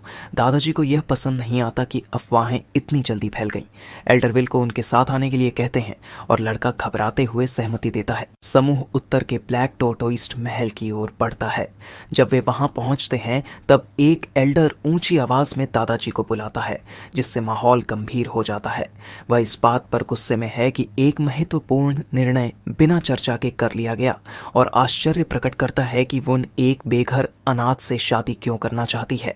गुस्से में क्लैन हेड विल का बचाव करते हुए कहते हैं कि कोई उनके दामाद का अपमान न करे और एक हरी आभा से घिरे अपनी ताकत का प्रदर्शन करते हैं। तभी दादाजी बताते हैं कि यह उनका निर्णय था कि वुन की शादी विल से हो और पूछते हैं कि क्या किसी को इस पर आपत्ति है। हालांकि कुछ एल्डर अब भी वुन जैसी फूल को किसी बेघर लड़के से शादी करने के खिलाफ है, जिस पर दादाजी जवाब देते हैं कि उन्होंने पहले ही उन्हें आशीर्वाद दे दिया है। वुन को इस स्थिति में अजीब महसूस होता है और वह विल से माफ़ी मांगती है। दूसरी ओर विल गहरी सांस लेकर स्थिति को स्वीकार करता है। वह समझता है कि उसने वुन को उसकी चिंता करने पर मजबूर कर दिया और इसके लिए खुद को दोषी मानता है। जल्द ही विल बातचीत में हस्तक्षेप करता है और अन्य लोग उसकी बातों को समझने में असमर्थ दिखाई देते हैं। विल बताता है कि उसकी क्षमताओं के कारण गलतफहमी हुई है और यह सुनकर वुन चिंतित हो जाती है, जबकि विल अपनी क्षमताओं का प्रदर्शन करने की पेशकश करता है ताकि वह वुन के योग्य साबित हो सके। यह सुनकर आसपास के लोग चकित हो जाते हैं। फिर विल यह वादा करता है कि वह सिंचुआन के सिटी लॉर्ड की समस्या का समाधान करेगा और उसकी पीड़ा दूर करने में मदद करेगा। वुन चिंतित होकर पूछती है कि विल क्या करने जा रहा है और उसकी दृढ़ता देखकर आश्चर्यचकित हो जाती है। विल को एहसास होता है कि जहरीले जीवों के बीच उसका आरामदायक जीवन दांव पर लगा है, इसलिए वह कार्रवाई करने का फैसला करता है। वह अडिग होकर तय करता है कि वह किसी को भी अपनी जिंदगी बर्बाद नहीं करने देगा। विल एल्डर्स के सामने खड़ा होता है अपनी दृढ़ता दिखाते हुए, जिसे एल्डर गुस्से में भड़क जाते हैं। उनके चेहरे गुस्से से विकृत हो जाते हैं। वे चिल्लाते हैं, तुम्हारी हिम्मत कैसे हुई? उनमें से एक एल्डर कहता है कि इस नवयुवक को एल्डर्स की बातचीत में हस्तक्षेप करने का कोई अधिकार नहीं है। वह जोड़ता है कि विल को सिचुआन प्रांत के सिटी लॉर्ड के पत्र की सामग्री के बारे में कुछ भी नहीं पता। वुन और उसकी मां स्थिति को देखते हुए टिप्पणी करती हैं कि विल अत्यधिक आत्मविश्वासी हो रहा है, जबकि वुन सोचती है कि वे शादी के लिए एक सम्मानित क्लैन के उम्मीदवार का प्रस्ताव कर रहे थे, न कि विल जैसे किसी बेघर व्यक्ति का। दूसरी ओर विल चिड़चिड़े चेहरे के साथ सोचता है कि एल्डर अपनी बातों में और अधिक हास्यास्पद होते जा रहे हैं। विल अपने ऑनलाइन लोकप्रियता को याद करता है, जहां उसके 1 मिलियन से अधिक सब्सक्राइबर्स थे और कई दर्शक उसकी स्ट्रीमिंग देखते थे, जिसमें उसने अपने ट्रोल्स से लड़ाई की थी और बातचीत में महारत हासिल की थी। वह एल्डर से कहता है कि जितना मुझे पता है आप अब भी मुझे टांग क्लैन के दामाद के रूप में मान्यता देने से इनकार करते हैं, तो मैं खुद को केवल एक मेहमान मानता हूँ। विल को याद था कि इन्हीं की तरह उसके सब्सक्राइबर्स में भी कई ट्रोल थे जो बिना कारण अराजकता पैदा करते थे। वह एल्डर्स को याद दिलाता है कि उसने टांग क्लैन की बेटी को बचाया, एक शक्तिशाली दुश्मन को हराया और परिवार के हेड की जान बचाई। फिर वह व्यंग्यात्मक ढंग से पूछता है कि क्या यह टांग क्लैन की परंपरा है कि वे अपने मेहमानों और बेनिफैक्टर का अपमान करें। वह मन में जोड़ता है कि एल्डर्स की शत्रुता उन ट्रोल्स के मुकाबले कुछ भी नहीं है जिनका उसने सामना किया। इसे सुन एल्डर खुद को सही ठहराने की कोशिश करते हैं, हकलाते हुए और यह स्वीकार करते हुए कि उन्होंने जल्दबाजी और हताशा में यह बातें कहीं। विल एल्डर्स को घृणा से देखता है और सोचता है कि उन्हें नीचा दिखाने के उसके प्रयास कितने अच्छे हैं। पीछे खड़े दादाजी उसकी निडरता से चौंक जाते हैं। इस बीच एक और एल्डर टिप्पणी करता है कि ब्लड हैंड राक्षसा को हराना मुश्किल होगा और विल के शब्दों की सत्यता पर संदेह करता है। तब क्लैन हेड पुष्टि करता है कि विल की बातों में कोई झूठ नहीं है और एक दस्तावेज सौंपता है। एल्डर स्तब्ध हो जाते हैं और अन्य एल्डर पुस्तक को पढ़कर पता लगाते हैं कि यह खून से लिखी गई जहरीले कौशलों की एक गुप्त मार्गदर्शिका है जिसे वे इसकी प्रामाणिकता पहचान लेते हैं। जबकि क्लैन हेड विल से धब्बेदार सेंटीपिड दिखाने के लिए कहते हैं और विल सहमति देते हुए मुखिया को ससुर जी कहकर बुलाता है। तब ब्लू स्पॉटेड सेंटीपिड निकलते हैं जिससे एल्डर हक्के बक्के रह जाते हैं। वह बताता है कि ये सेंटीपिड ब्लू स्पॉटेड सेंटीपिड के वंशज हैं जिन्हें वह पालता है। वह यह भी उल्लेख करता है कि इन्हीं सेंटीपिड ने राक्षसा को हराया था। एल्डर हैरान हो जाते हैं कि इतना युवा योद्धा ब्लू स्पॉटेड सेंटीपिड को नियंत्रित कर सका। लेकिन अभी भी एक एल्डर व्यंग्य करते हुए कहते हैं कि क्योंकि विल को अभी तक दामाद के रूप में मान्यता नहीं मिली है इसलिए उसे युवा योद्धा कहा जाना चाहिए। जिस पर विल मजाक में कहता है कि एल्डर्स को गुस्सा नहीं करना चाहिए, नहीं तो वे भी राक्षसा जैसा हाल देख सकते हैं। एल्डर विस्मय से उसे देखते हैं और उनके चेहरों पर भ्रम और चिंता झलकती है। एक एल्डर यह बहाना बनाते हैं कि उन्होंने विल को मान्यता देने का इरादा नहीं छोड़ा था, बस प्रक्रिया के लिए कुछ नियमों का पालन करना होता है।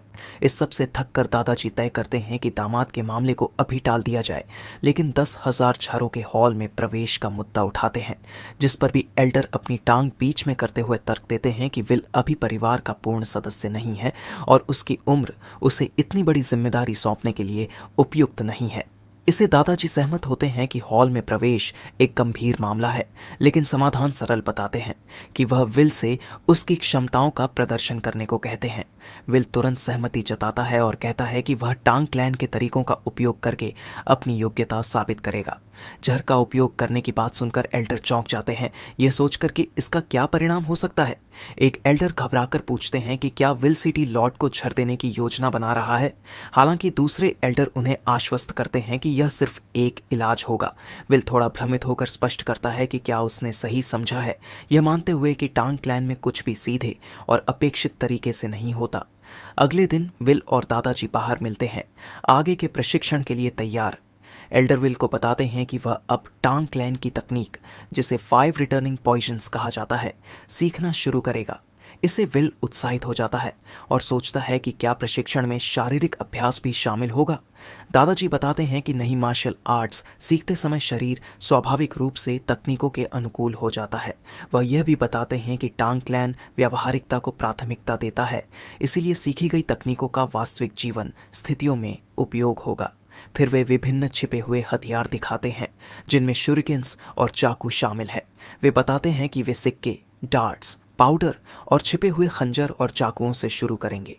फिर वे विल से पूछते हैं कि उसे कौन सा हथियार सबसे आसान लगता है। विल कहता है कि यह खंजर या फेंकने वाला चाकू होगा। दादाजी इस पर सहमति जताते हैं और फिर पूछते हैं कि सबसे कठिन हथियार कौन सा है। तब विल अनुमान लगाता है कि यह पाउडर होगा, लेकिन वे बताते हैं कि सबसे कठिन हथियार सुई है, क्योंकि इसे उसके आकार और वजन के कारण फेंकना बेहद मुश्किल होता है। वे आगे बताते हैं कि हमेशा यह याद रखना चाहिए कि सुई को कहाँ फेंका गया है और विल को इसका अभ्यास करके दिखाने की पेशकश करते हैं। विल यह देखकर चौंक जाता है कि एल्डर के हाथ में एक ब्रश है। आत्मविश्वास के साथ दादाजी अपने ब्रश से कुछ करते हैं, जिसे विल हैरान होकर देखता है। जब वे अपना हाथ उठाते हैं और सुइयों की बारिश का प्रभाव बनाते हैं, सुइयां पूरे मैदान को घेर लेती हैं, जिससे शानदार दृश्य उत्पन्न होता है। विल स्तब्ध होकर यह सब देखता है, जबकि वे उसकी प्रतिक्रिया पर ध्यान देते हैं। विल आश्चर्य से महसूस करता है कि ब्रश सुई की तरह काम कर रहा है। फिर वे एक तकनीक का प्रदर्शन करते हैं, जिसमें सुई ड्राइंग की मेज के चारों ओर गिरती है। फिर वो विल को बताते हैं कि इस तकनीक को sky up securing flower rain कहा जाता है। इस बीच विल ये सोचता है कि क्या उसे इस तकनीक का उपयोग युद्ध में करना होगा, और नोटिस करता है कि इसमें लगभग कोई जगह नहीं बचती। फिर वे विल को सुई की स्थिति याद रखने को कहते हैं, ताकि वह अपनी ही तकनीक का शिकार न बन जाए, जिस पर विल आश्चर्य से प्रतिक्रिया देता है और उलझन में पूछता है कि क्या उसे सभी सुइयों की स्थिति याद रखनी है, चाहे वे प्रतिद्वंद्वी से परावर्तित हुई हों या गलत जगह गिरी हो। दादाजी इसकी पुष्टि करते हैं और कहते हैं कि शुरुआत में कम से कम 100 जगह याद रखनी चाहिए। इससे विल चौंक जाता है जब उसे पता चलता है कि जब वुंडेन पॉइजन बॉडी तक पहुंच चुकी थी, तब वह लगभग 1000 स्थानों को याद रखती थी। कुछ देर प्रैक्टिस कर थकान से विल जमीन पर गिर जाता है। तभी सफेद पोशाक में लेडी वुन उसके पास आती है और पूछती है कि क्या उसने ठीक से तैयारी की है, जबकि विल उसे एक अलग पोशाक में देखकर चौंक जाता है। वह बताती है कि उसने सुना कि वह एक हॉर्नेट पकड़ने जा रहा है, तो उसने खुद को तैयार किया है। विल जल्दी से उसे आश्वस्त करता है कि इस तरह की तैयारी के साथ वह खुद हॉर्नेट को पकड़ सकती है। तब वुन पूछती है कि क्या उसने हॉर्नेट के आने का इंतजार करने की योजना बनाई थी। विल कहता है कि सब कुछ स्पष्ट हो जाएगा जब वे वहां पहुंचेंगे, जिस पर वुन सहमति जताती है, लेकिन उलझन में दिखती है। फिर विल और वुन साथ चलते हैं और हॉर्नेट के घोंसले के बारे में चर्चा करते हैं। वुन कहती है कि उसे पास में एक घोंसला मिला है और वे वहां जा सकते हैं। वुन बातों बातों में सिचुअन सिटी के लॉर्ड को भेजे गए पत्र का जिक्र करती है और पूछती है कि क्या विल ने इसे देखा है, जिसकी वह पुष्टि करता है कि उसने देखा है। फिर वुन कहती है कि उससे चिंता थी कि उसकी युवावस्था के कारण वह पत्र की सामग्री को पूरी तरह से नहीं समझ पाया होगा। तब विल आश्चर्य से प्रतिक्रिया देता है और युवाओं की ऊर्जा के महत्व को समझा ही रहा होता है कि वुन इस पर शर्मिंदा होकर विषय बदलने के लिए कहती है। तब विल नोटिस करता है कि वुन पहले से ही विषय से अवगत है। इस बीच यह पता चलता है कि सिचुअन सिटी के लॉर्ड की मुख्य समस्या इम्पोर्टेंस है।